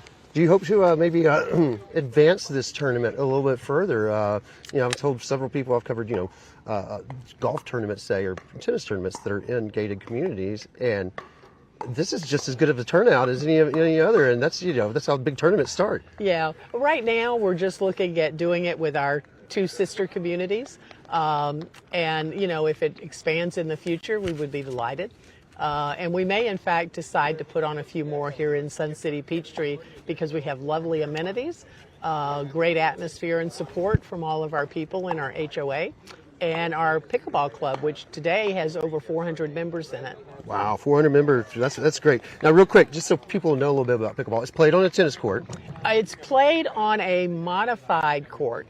It's basically the same size as a badminton court. Which is, I did a little research, 20 by 44, I think. 20, yes. And so basically, the game itself is sort of a combination of tennis, badminton, and ping pong. It's just a smaller court, and has some very special rules to it. Now, Ariel, I was reading,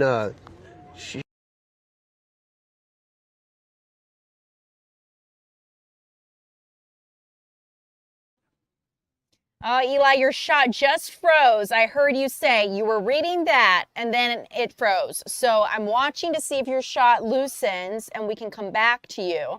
But it froze just on that end there and it still looks frozen. But this looks like a really fun event for people. Oh, Eli, looks like you just unfroze. Real quick, what were you saying? You read that what? Yeah, so let me finish the story.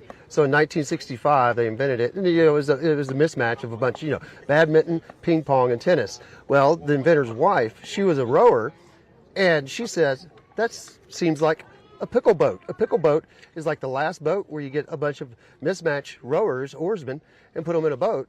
And that's how pickleball got its name, because of all the mismatch equipment.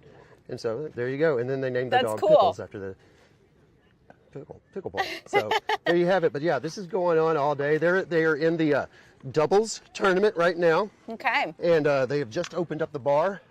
So I will see you guys later. Yeah, it seems like a great way to watch the tournament.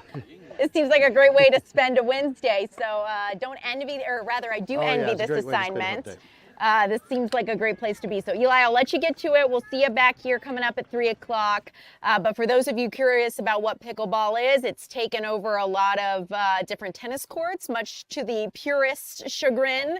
A lot of our tennis aficionados would not consider pickleball potentially a real sport, but hey, the trend disagrees since so many people now seem to be playing. But let's continue on here because I want to take you out to Georgia Tech's Lunar Lab. Our Chris Rosenthal went out to go see what they're doing because they're testing autonomous robots and created a moon-like surface to see what the future holds. Check it out. Hey, I am on the surface of the moon today. Well, okay, maybe not the surface of the moon, but I'm here at Georgia Tech at the Aerospace Robotics Lab, where they've created a replica of the surface of the moon here to test robots that might one day end up doing very important research on the moon. So let's find out a little bit more about this. Joined by Professor Naka here with Georgia Tech. And first of all, we are not on the moon, but tell me about this this environment you guys have created here. Yes, so we have tried to replicate the moon to the level where we can test robotic systems that eventually are going to fly to the moon, right? So what we have created here is a coarse granular terrain that robots interact with and also try to infer information about through cameras and how they touch the terrain through different sensing. And we use all of that sensing information to, make plans and, decide what is safe, what's not safe, what is more informative location to get to. So we are developing these algorithms and we are using this facility to verify and validate those under space conditions. This is kind of the closest we can get to the moon here on Earth for these purposes. You can modify this environment too for different slopes and things, huh? Yes, that's correct. So we are capable of landscaping this environment to be testing different kinds of technology. So one of the challenges is how do the rovers drive on large slopes? So we landscape this to create craters with large slopes, and we test different gait patterns that our robots are capable of doing. Gait patterns would be how these robots walk and crawl in different settings.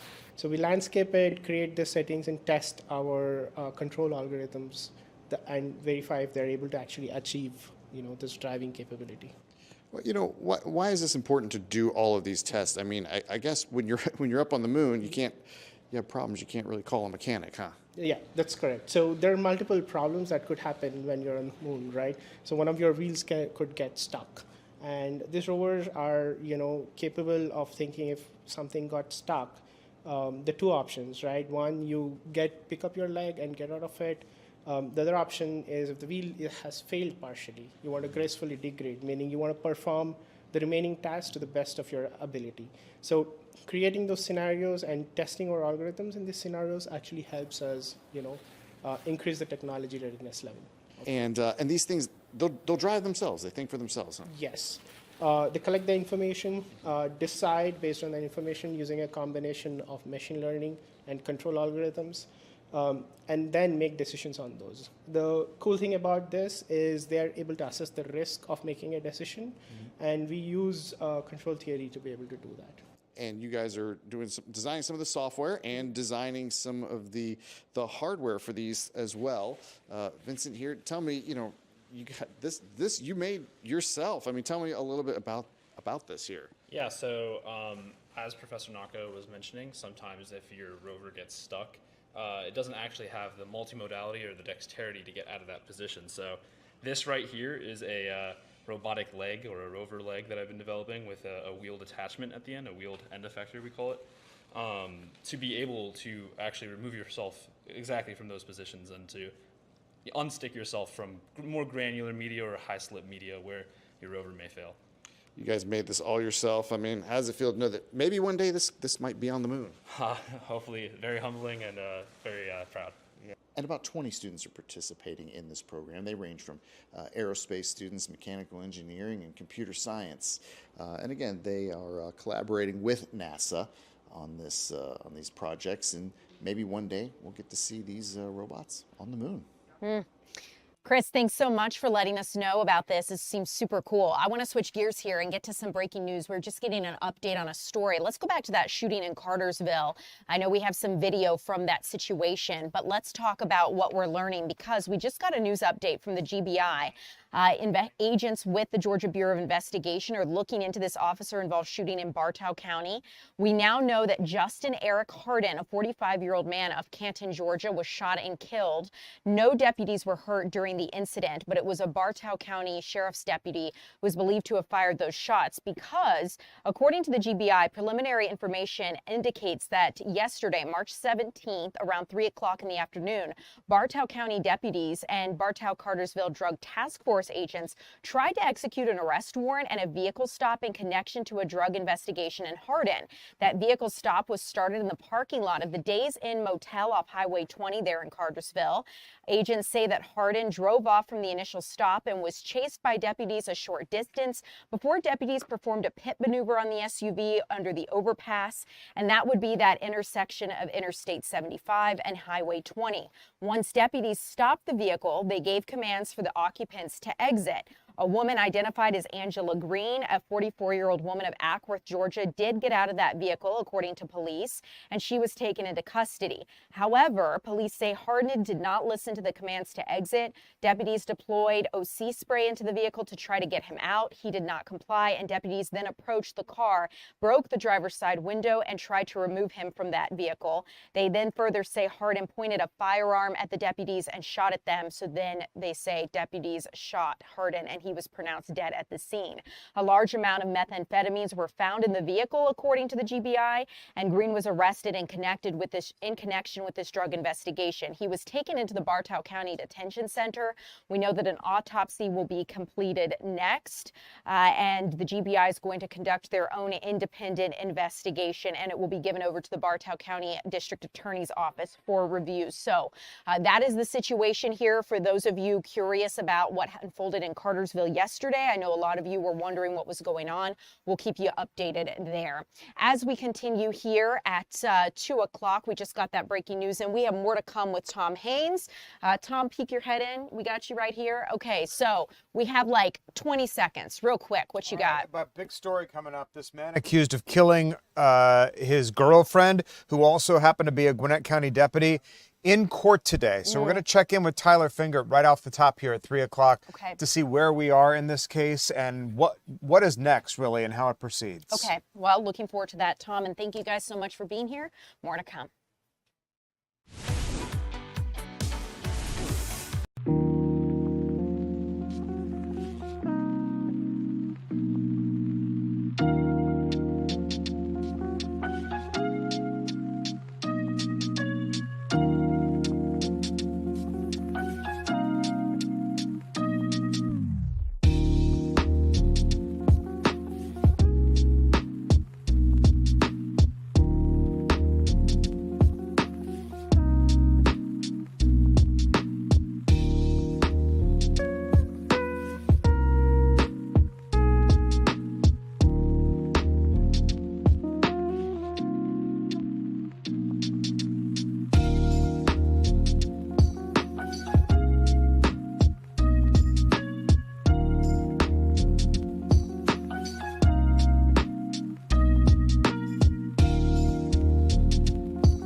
Good afternoon, everybody. Welcome to the 3 p.m. streaming hour here on Fox Local. So glad you're with us this afternoon. I'm Tom Haynes, live in the Fox 5 Atlanta newsroom with a lot to get you caught up on today. So stay right where you are as we begin with our top story. And that is a man accused of killing his girlfriend, who also happened to be a Gwinnett County deputy, in court today as his defense team claims that this was all about self-defense. Let's get out to our Tyler Finger, who is covering this trial live for us this afternoon. Tyler, what more do we know here? Yeah, Tom, good afternoon to you. Eric Sumner appeared in a Forsyth County courtroom about 1:30 this afternoon for a very brief hearing, and it comes as we are learning details about a new motion he has filed where he basically says he was justified in shooting and killing his girlfriend, who is a Gwinnett County Sheriff's deputy. So again, that hearing happened here inside of the Forsyth County Courthouse. In a court filing this month, Sumner argues he was justified in killing his girlfriend, Gwinnett County Master Deputy Tamara Tuitt Bartlett. His attorneys claim their dispute that night, along with previous events in the home and his knowledge of Bartlett's proficiency with weapons, led Sumner to believe that force was necessary. Sumner, a convicted felon, was not legally allowed to possess a gun. The case is further complicated because the deputy's teen son was also shot but survived. Court records show the couple had an on-again, off-again relationship, including a previous protective order that was later dismissed. I talked to a legal expert today about this case and about this immunity motion and how all of this could play out. Take a listen to what he told me. It's going to be very challenging for the defense to establish why the child was also shot. I don't believe that the child is an immediate threat. The defendant is relying on the law enforcement expertise of the decedent as part of their argument. That obviously doesn't include a 14-year-old child. Yeah, and so as he just said, it's going to be a difficult burden of proof for the defense to have to be able to prove in this case, because they are the ones who actually have to have that burden of proof in an immunity motion. We have not heard that motion yet. That is going to happen apparently in June or July. They didn't nail down a date yet, but according to the judge, this could last about 3 days just because of how complicated things like this are. We're of course going to cover it, and obviously this is something that grabbed a lot of people's attention when the case initially happened last year, and so it was unfortunately a tragic case, but a new twist and turn in this criminal case. Tom? All right. Tyler Finger covering it for us in Gwinnett County. Tyler, thanks so much for the very latest. As you say, we'll continue to cover this trial as it moves on. Also in the news here at 3 o'clock, police in South Fulton searching for a killer after 2 teenagers were shot and killed on Tuesday night. Now, this is what we know. Officers responded to the Cook's Landing subdivision on Fortune Point just before 8:30 p.m., we understand. They found 16-year-old Jamari Samar and 14-year-old Jeremiah Carter suffering from gunshot wounds. Both teens later died at the hospital. Investigators towed a white sedan from that scene overnight, but so far, no motive has been released and the shooter remains at large. Again, this happening in South Fulton, where police are searching for a killer after these 2 teenagers were shot and killed on Tuesday night. NBA legend Shaquille O'Neal making headlines again this afternoon, stepping in to help the family of the Douglas County 12-year-old who died after a fight at her bus stop. Certainly you've been following along with this story as we've covered it, a very sad and unfortunate one. Shaquille O'Neal announcing that he's partnering with local sheriffs to cover all funeral costs for Jada West. The middle schooler passed away last week after an altercation in the Ashley Place neighborhood as she was waiting for her bus. Her family came out in a news conference with their attorneys not too long ago. It was the first time that we had heard from them, saying that their daughter had been bullied, 12-year-old Jada West. As the community mourns, Jada's family continues to call for a full investigation into claims of bullying leading up to this tragedy. A push for life-saving technology at the state capitol, fueled by a heartbroken Georgia family this afternoon. Deidre Dukes live with the emotional story of this proposed law. We're going to talk to Deidre about it here in just a couple of minutes. Meantime, want to get you out to Hartsfield-Jackson International Airport, where the federal partial government shutdown continues to affect TSA agents across the United States.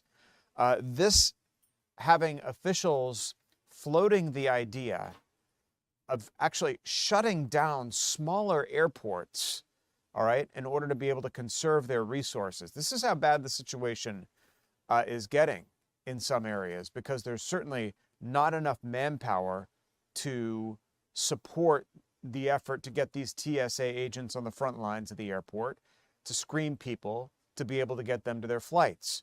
So officials are now focusing on the busiest airports in the United States, among them Hartsfield-Jackson International Airport and other big airports across the United States: Los Angeles, Kennedy, New York, LaGuardia, LAX out in California.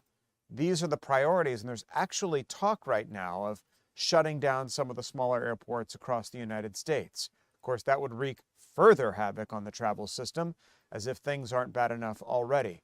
But we're going to continue to monitor the situation where DHS funding is concerned. A new Department of Homeland Security Secretary is testifying on Capitol Hill in his confirmation hearing today. That would perhaps certainly help the effort to help get airports back up and running, TSA agents on the front lines.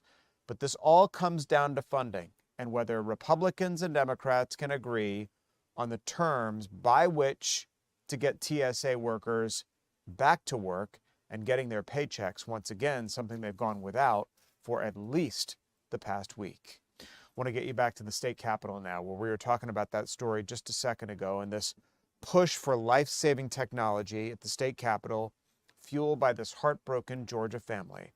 Our Deidre Duke standing by live with the emotional story of this proposed law, named in honor of Mercer University student Mason Sells. Deidre? That's right. It's the Mason Sells Act, and today, with a unanimous vote on the House floor, it now becomes one step closer to being law. It passed the Senate earlier during the session, passed the House today by unanimous vote in both the House and the Senate, and now it goes to Governor Kemp's desk for his signature. It really was an emotional moment on the House floor for Mason Sells' parents, Scott and Rachel Sells. They have been working since 2024 for passage of this legislation, since tragically losing their son after he suffered a cardiac arrest during a soccer match. He was 20 years old, a Mercer University student, when he suffered that fatal cardiac arrest. Adding to this tragedy, there was an AED, an automatic external defibrillator nearby.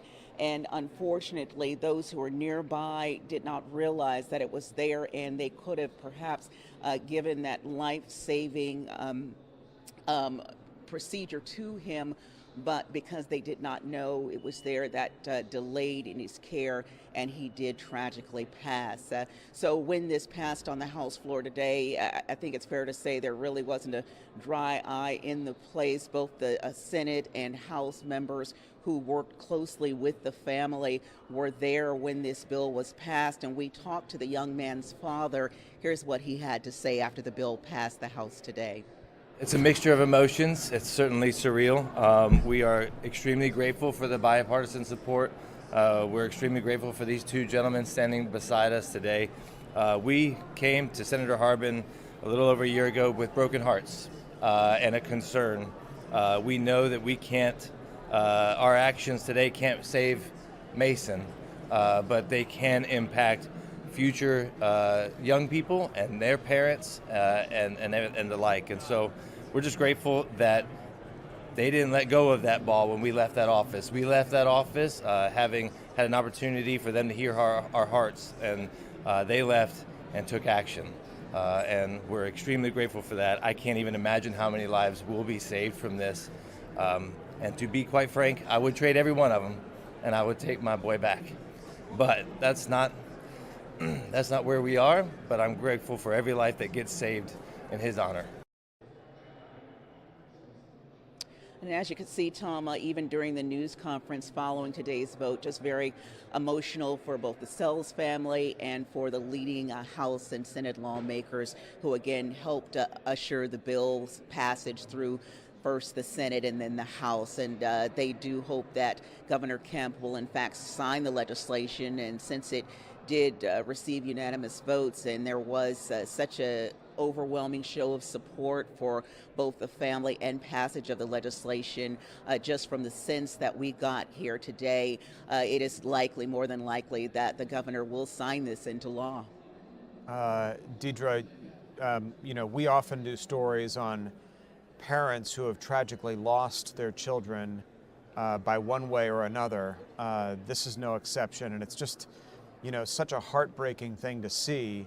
However, on the other hand, it's nice to see that their catharsis comes in the form of being able to present legislation like this. So just to be clear, the legislation would require institutions that have these important devices, we have one here at the television station actually, to let people know exactly where that device is so that it can be accessed quickly in the event of an emergency like this.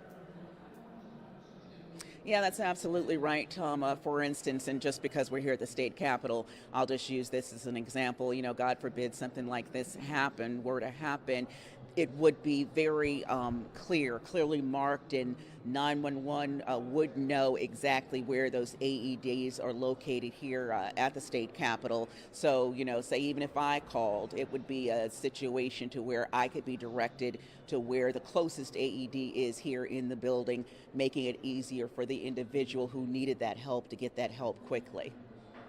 Such a seemingly important piece of legislation being pushed through by this family.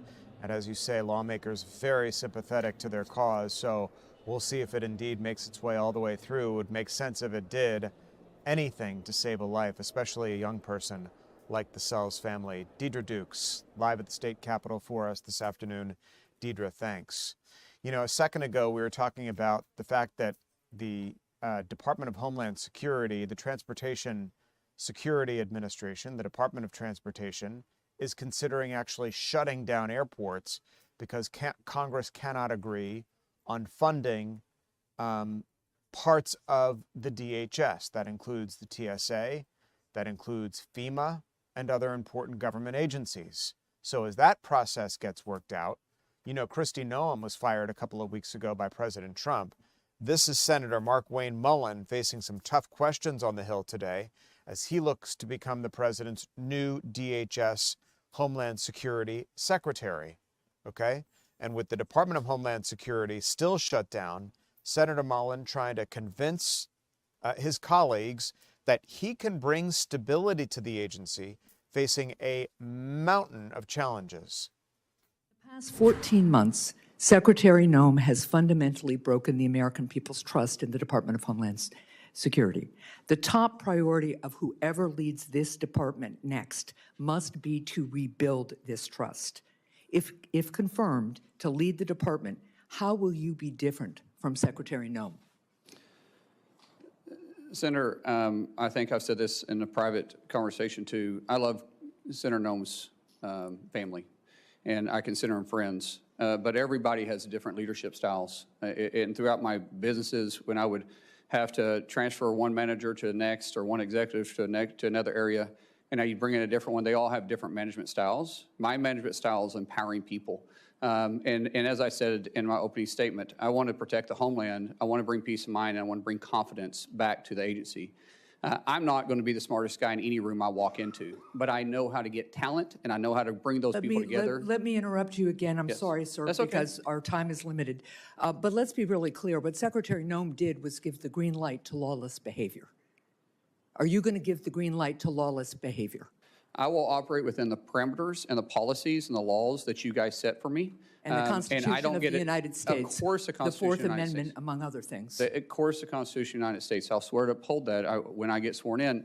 But be very clear, I don't get to choose the laws that I enforce. You guys pass the laws. I enforce those laws. Right. And the reason why we haven't had... shooting a protester who was exercising his First Amendment speech and carrying a lawfully licensed gun is not a lawful behavior. All right, that is Mark Wayne Mullen testifying before the United States Senate as he awaits possible confirmation to become the next DHS Secretary. in the midst of the partial government shutdown and long lines at airports like our very own, wait times up to several hours, as Congress tries to reconcile and come to terms with how they're going to fund that agency. There's disagreement between Republicans and Democrats over how ICE carries out the mission of the president. Okay, and as long as there's disagreement about that, funding for agencies like the Transportation Security Administration and FEMA are going to go unfunded until they can reach agreement. And so the White House and representatives of the United States Congress are in communication about how to reconcile all that. Hopefully, for the sake of travelers and our own safety, that will happen soon. Top officials testifying also before the Senate Intelligence Committee today. The hearing marks Director of National Intelligence Tulsi Gabbard's first public appearance since the head of the National Counterterrorism Center resigned. That happened yesterday. FBI Director Kash Patel, CIA Director John Ratcliffe also testifying before Congress. Gabbard updating the Committee on the Intelligence Community's annual report on worldwide threats, discussing the war in Iran and sharing that the spread of Islamist ideology may pose a threat to the United States. The intelligence community assesses that Russia, China, North Korea, Iran, and Pakistan have been researching and developing an array of novel, advanced, or traditional missile delivery systems with nuclear and conventional payloads that put our homeland within range. The regime in Iran appears to be intact but largely degraded due to attacks on its leadership and military capabilities.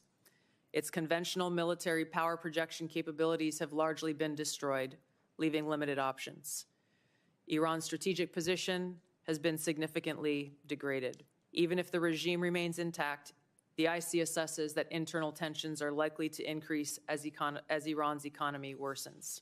The spread of Islamist ideology, in some cases led by individuals and organizations associated with the Muslim Brotherhood, poses a fundamental threat to freedom and the foundational principles that underpin Western civilization. All right, that Tulsi Gabbard testifying on Capitol Hill today with her counterparts, talking about intelligence being received by the United States about threats here in our own country. Want to move on, talk about the war in Iran. Some major news overnight as Israel is stepping up its targeting of senior Iranian leaders. Overnight, an airstrike took out the regime's intelligence chief. This would be the second high-profile individual in the Iranian government that has been taken out in the past couple of days. He was responsible for overseeing the country's entire global terror network, including sleeper cells. Meanwhile, the U.S. is escalating its airstrikes on Iranian military targets. It came just a day after Israeli bombs killed more than a dozen government officials, including that top intelligence official. Iran responding with an attack on Tel Aviv. At least 2 people were killed there.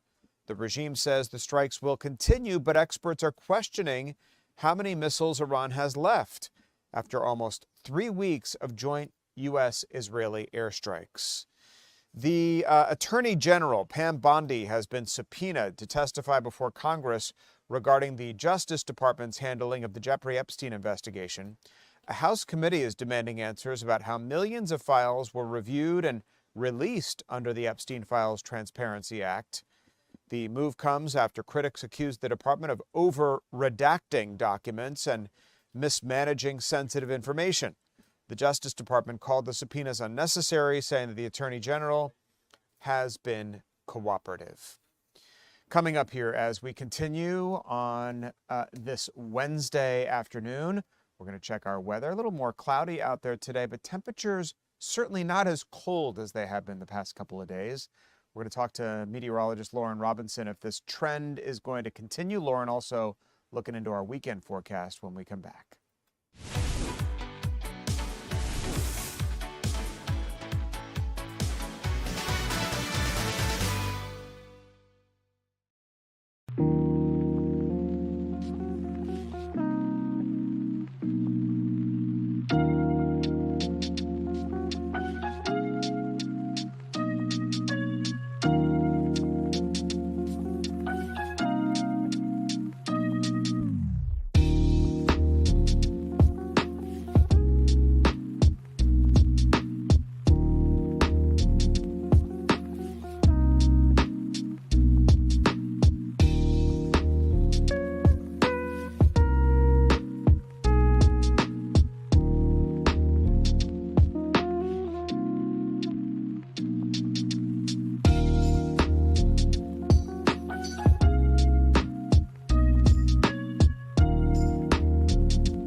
Welcome back, everybody, to the 3 p.m. streaming hour here on Fox Local. Thanks so much for streaming with us today. If you're using our mobile device on your phone, our Fox Local app, we're certainly glad you're with us this afternoon, watching on your TV or any of our social media sites. We're always on here.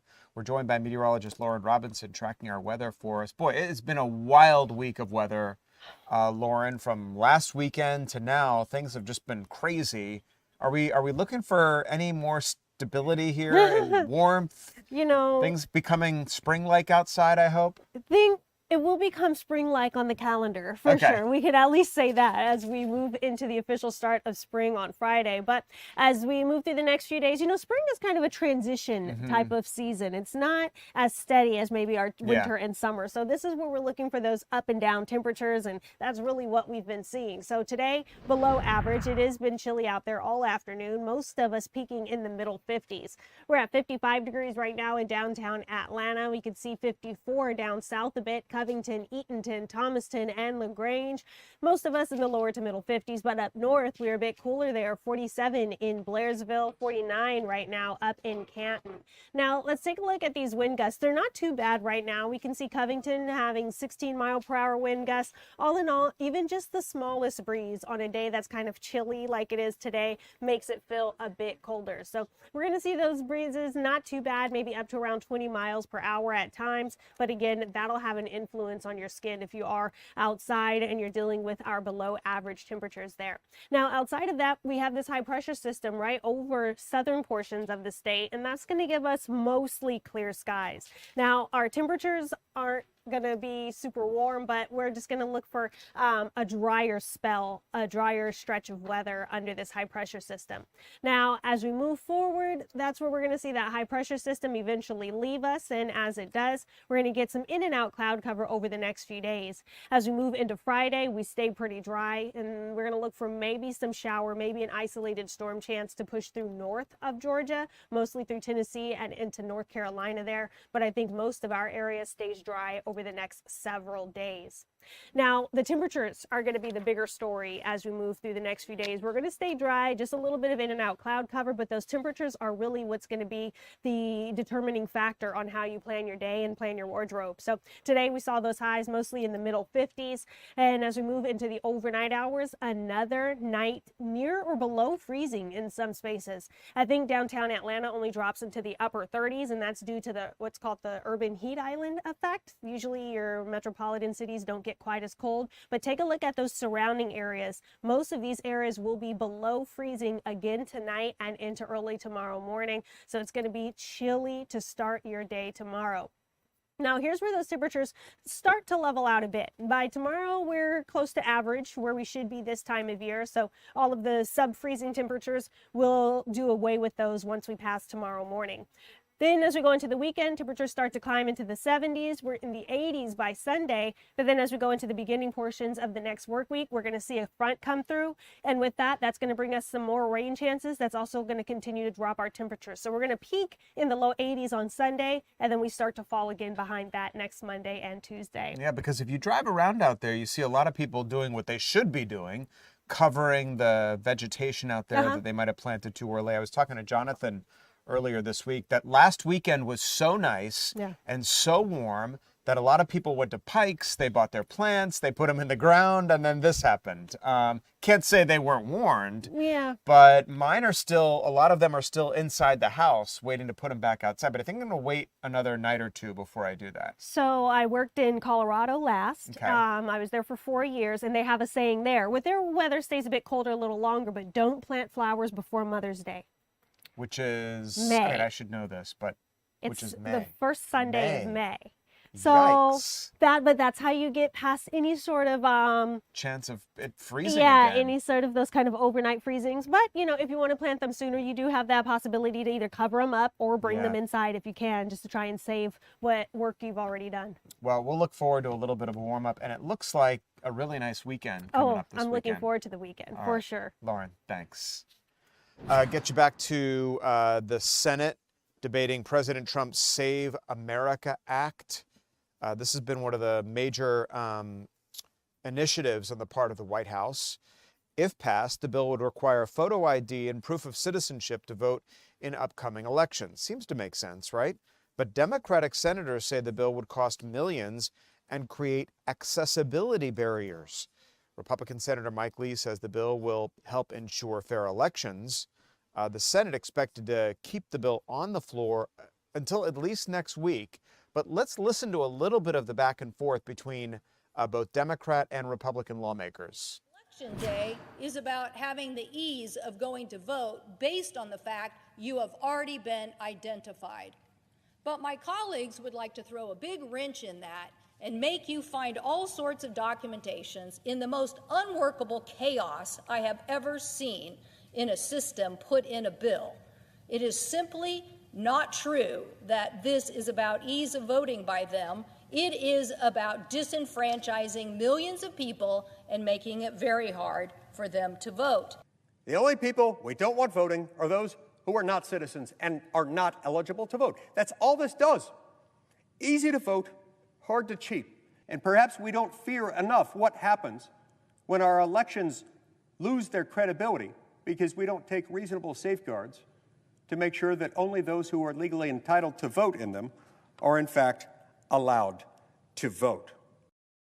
All right, so the back and forth continues in the United States Senate. The Senate expected, as I said, to keep the Save America Act, again, making it a federal law to present photo ID, proof of citizenship, just the basics to be able to walk into a polling place and cast a ballot. They're going to keep this on the floor until at least next week and continue to debate it. Coming up here, a smell of pot leading to a high-speed chase. We're going to show you the moment deputies out in Coweta County moved in for the arrest when we come back. Doug Evans joining us live.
Welcome back, everybody. So happy you're with us this afternoon, streaming on our Fox Local mobile app on your device or watching at home on one of your live channels on our social media platforms on YouTube, Instagram, TikTok, or listening to us on the radio if you're here with us, 107.9 HD2 FM. We're certainly glad you're with us this afternoon as we cover a lot of ground here in the 3 o'clock hour.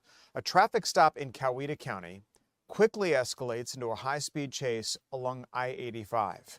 Doug Evans has more on how the smell of marijuana led deputies to this major arrest. Doug? Good afternoon, Tom. Hey, everybody. Listen, I don't know if this has ever happened to you, but you're driving down the highway and a car pulls alongside of you, or you pull up to a car, and all of a sudden the smell of pot is coming from your air vents inside your car. Happened to a Coweta County deputy the other night. He's out on Interstate 85. He's patrolling. All of a sudden he starts to smell it. His windows are rolled up and everything. He starts to pick out the car that he thinks the pot is coming from, and turns on his blue lights. The driver starts to pull over, then decides, no, I'm not going to pull over, and they get into a high-speed chase. Eventually, the guy does pull over, right? He immediately pulls to the right, opens his door, and gets out. The deputy stops his car. The guy circles around behind the car. The deputy's not sure what's going on. In his report that I read, he's afraid he's about to get ambushed. He doesn't know why this guy's out of his car and coming at him like that. And so the deputy comes out of his car with his gun drawn and orders the man to the pavement. This is all happening on the interstate.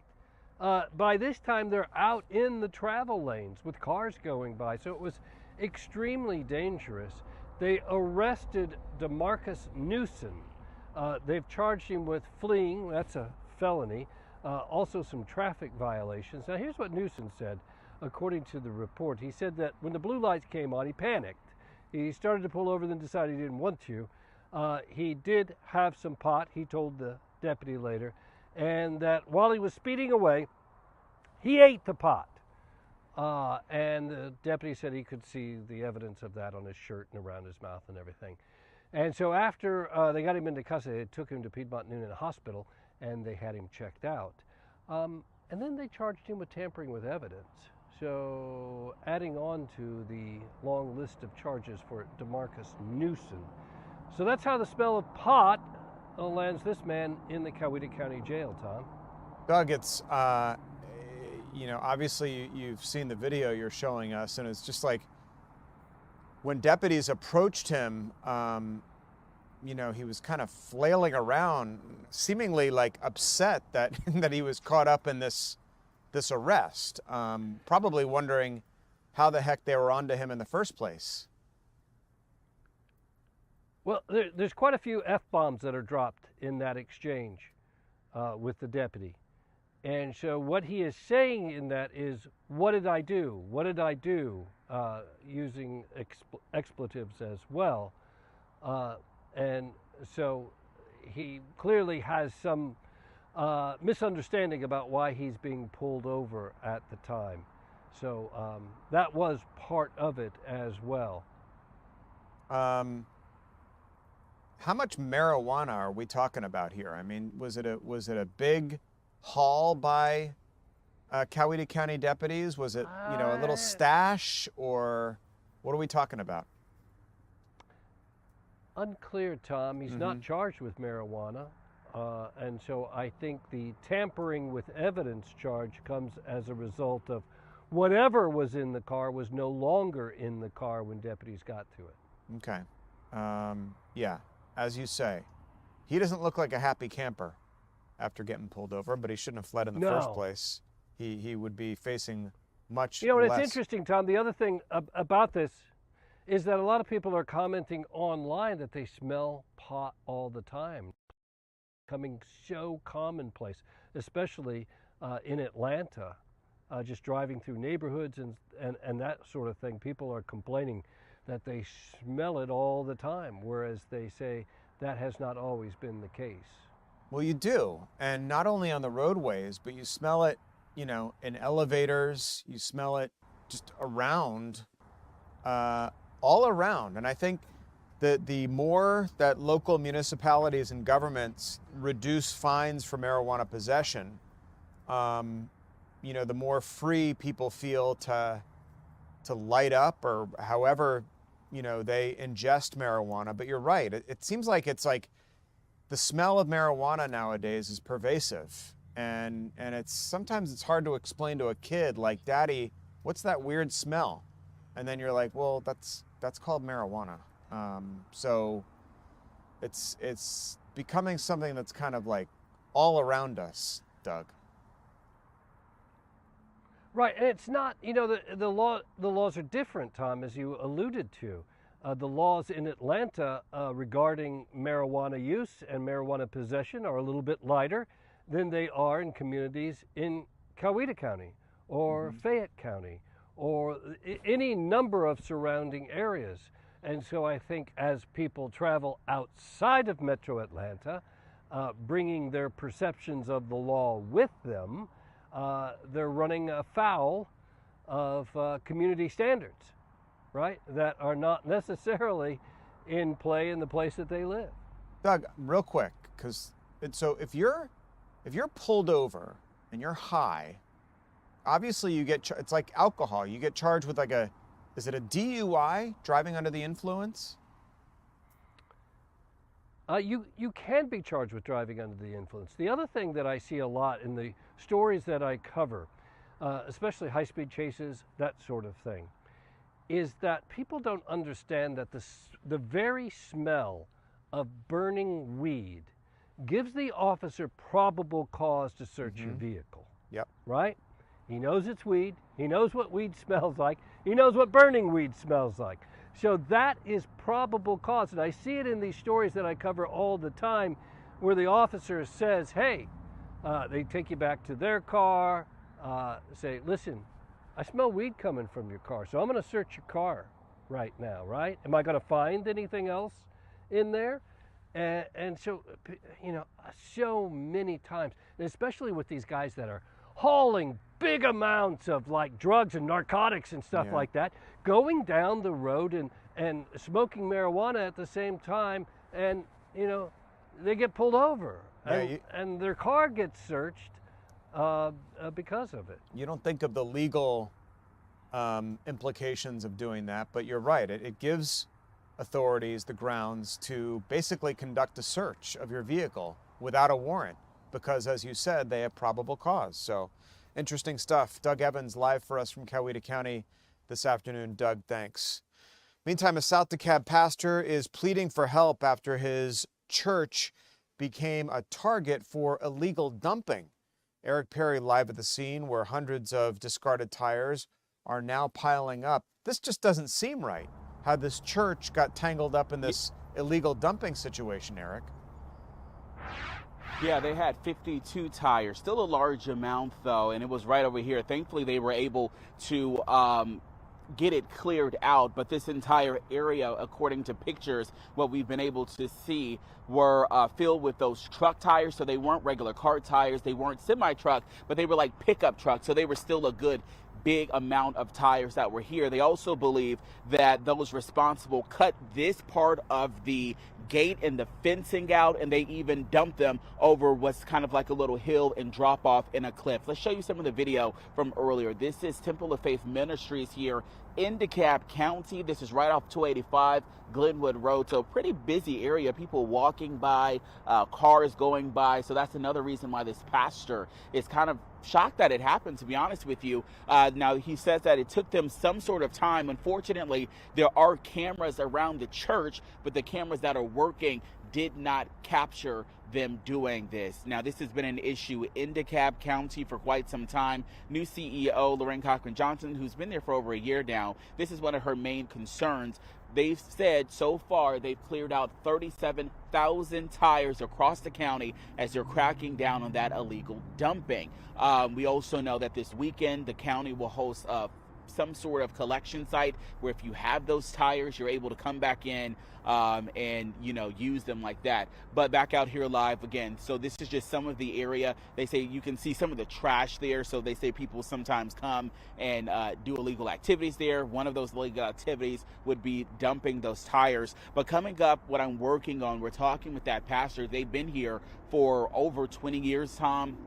And he says they do so much work in this community that, you know, this is a small church in this area. So they really just don't have the time or the money to really invest in paying people to do this. So it's really hurtful to them and like the small mission that they're doing in this community. Yeah, Eric, and I know that you've covered stories surrounding cracking down on doing just this. There are stricter laws on the books now, and it seems like local jurisdictions are passing those more frequently now about doing just that, dumping tires wherever they may be dumped, in the woods or in front of a church. Yeah, they don't care where you're doing it, especially here in DeKalb County. They say that they're going to charge you. You're going to have to face some sort of a fine there. Maybe about 2 weeks ago, Tyler Finger did a story, a similar church, but they dumped it not just on the church, but even more disrespectful, a cemetery as well. So I know here in DeKalb County, several other jurisdictions, but especially here, it's top of mind in this county. And they will, if they find out who's doing it, they will place charges for the illegal dumping around this county. Yeah, just the last place you want to see folks dealing with a situation like this at a church where people want to go to worship and pray and be spiritual, be together, and then they're having to deal with these tires. Eric Perry reporting for us live. Eric, thanks. Coming up next, stepping foot on the moon right here in Atlanta. How about that? We're going to take you inside the Georgia Tech lab testing the future of space exploration. Really cool stuff when we come back.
Welcome back, everybody. Thanks for watching us here in the 3 p.m. streaming hour. Hope you're having a great Wednesday afternoon today. It's staying warm out there. If you're in the North Georgia area, we've had some chilly weather passing through here. We heard from meteorologist Lauren Robinson that things should be warming up as we head in toward the weekend, and it starts to feel a little more like spring again instead of being stuck in winter.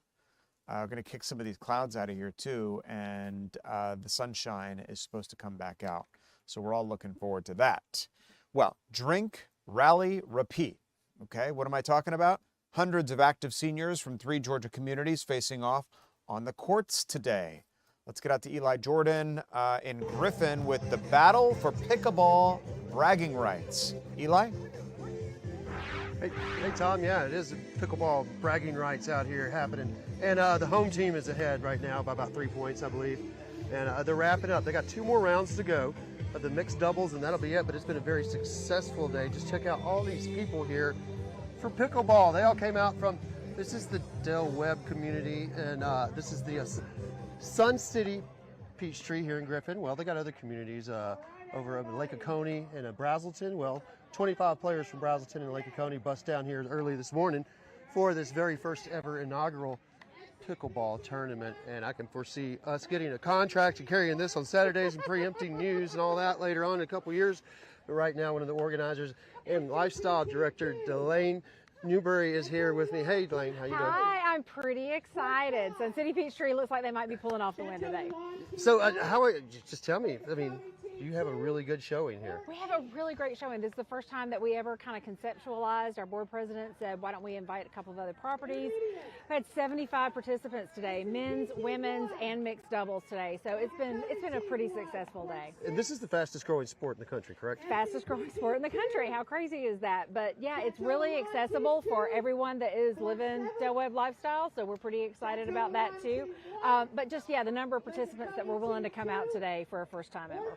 So how's the audience and the players? Do they seem to be digging it? Everybody is having such a good time. Everyone is cheering. Everybody is keeping score. The honor system has gone really, really well for us today.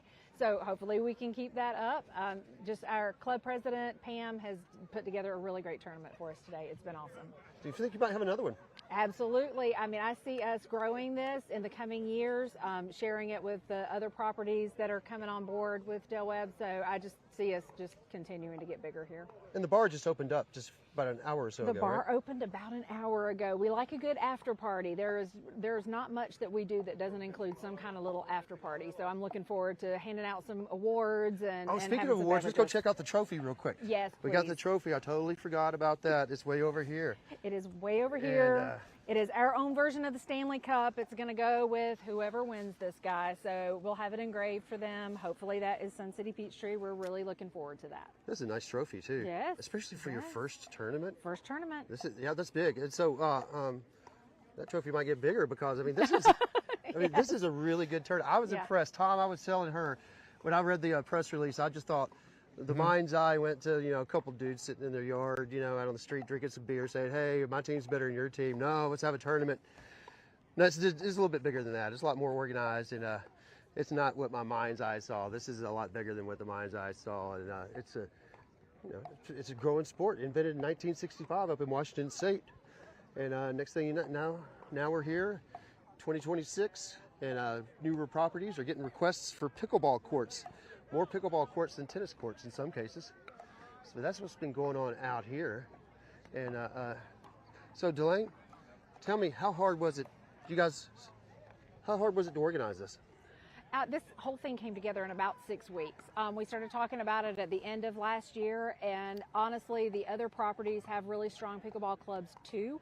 Ours has about 400 members, which is kind of crazy to think about in just one community. But our clubs really just got behind it and carried the ball for us. It was fantastic. So the home team is winning by about, I think, the home 3. team is winning, yes. So if you guys have another one, will you play at the other team, at the other properties? I guess we'll kind of wait and see. It kind of depends on how many courts. We are the larger of our 2 sister properties right now, so we may come back here and let one of the others be kind of the home team. So we'll just see. Maybe it'll be another world's largest cocktail party, but not in Jacksonville. We'll have to see. Awesome. That sounds great. Tom, that's what's happening here in Griffin, the pickleball tournament here at Sun City Peachtree. They're ahead of Lake Oconee. And apparently Brazelton did not bring their A game. So this is a Lake Oconee Sun City Peachtree tournament. And it's a successful one. The first annual, the first one, inaugural tournament. And the bar is open, Tom. So come on out. Well, serve, drink, repeat. If the bar's open, then no wonder it's so crowded out there. Listen. It's been like this all day. It's incredible, Eli, how popular pickleball has become. You see, instead of tennis courts at a lot of health clubs, pickleball courts instead. And it's like the last, I would say, 5 years or so, it's become the sport for people, both young and old. So it's cool to see them out there in this awesome tournament. Eli Jordan, Eli, thanks. Want to take you to Georgia Tech now for another exciting venture. We're talking about pushing the boundaries of space exploration, and that's exactly what they're doing at Tech. Chris Rosenthal is in Midtown with a look at a new replica lunar surface at Tech. Well, hey, I'm on the surface of the moon today. Well, okay, maybe not the surface of the moon, but I'm here at Georgia Tech at the Aerospace Robotics Lab, where they've created a replica of the surface of the moon here to test robots that might one day end up doing very important research on the moon. So let's find out a little bit more about this. Joined by Professor Naka here with Georgia Tech. And first of all, we are not on the moon, but tell me about this this environment you guys have created here. Yes, so we have tried to replicate the moon to the level where we can test robotic systems that eventually are going to fly to the moon, right? So what we have created here is a coarse granular terrain that robots interact with and also try to infer information about through cameras and how they touch the terrain through different sensing. And we use all of that sensing information to, make plans and, decide what is safe, what's not safe, what is more informative location to get to. So we are developing these algorithms and we are using this facility to verify and validate those under space conditions.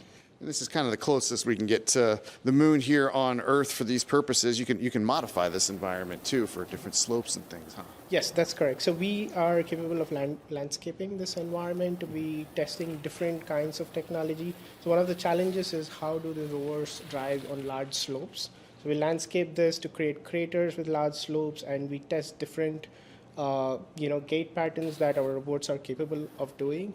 Gait patterns would be how these robots walk and crawl in different settings. So we landscape it, create the settings, and test our control algorithms and verify if they're able to actually achieve, this driving capability. Well, why is this important to do all of these tests? I mean, I guess when you're up on the moon, you have problems. You can't really call a mechanic, huh? Yeah, that's correct. So there are multiple problems that could happen when you're on the moon, right? So one of your wheels could get stuck. And these rovers are, capable of thinking if something got stuck. The two options, right? One, you pick up your leg and get out of it. And these things, they'll drive themselves. They think for themselves, huh? Yes. They collect the information, decide based on the information using a combination of machine learning and control algorithms, and then make decisions on those. The cool thing about this is they're able to assess the risk of making a decision, and we use control theory to be able to do that. This is something that that you could take to NASA maybe one day, and it might, yes, these things may end up on the moon one day. Yeah, that's the hope, right? So we are testing this fundamental technology to answer some fundamental research questions and increase the technology readiness level. Once it gets to a point, where this is technology readiness level 4, where we tested it in kind of relevant environment, which is this, and then we can start working with NASA to test in more realistic environments where the terrain is more granular, the terrain is far more deeper, which changes the geotechnical nature and affects differently how we develop algorithms. So this is a proof of concept, and we replicate both how the rovers look at the environment and partially how they feel the environment. And from there, we're going to work with NASA and other agencies. And about 20 students are participating in this program. They range from aerospace students, mechanical engineering, and computer science. And again, they are collaborating with NASA on these projects. And maybe one day we'll get to see these robots on the moon. All right. Back to you. Chris Rosenthal, thanks. I'm supposed to do something on the markets right now, but I want to call Judea Murray up here real quick. Judea, take those headsets off and get up here, because this is Judea, who's beloved here at Fox 5's last day with us. I even made a banner for you. Not last day with Fox. You're going to Fox Philly. And I just want to say on behalf of everybody what a great job you've done in sort of launching Fox Local, okay? We're getting a little late, but good luck to you in Philly. We're going to be keeping in touch with you. And we wish you all the best. You're amazing. Thank you so much. So thank you. Judea Murray, everybody. Thanks for having me. Last day. Look for her in Philly on Fox Local. That's going to do it for us. Have a great rest of your afternoon. The news continues right now.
CBS 5 News at 4 starts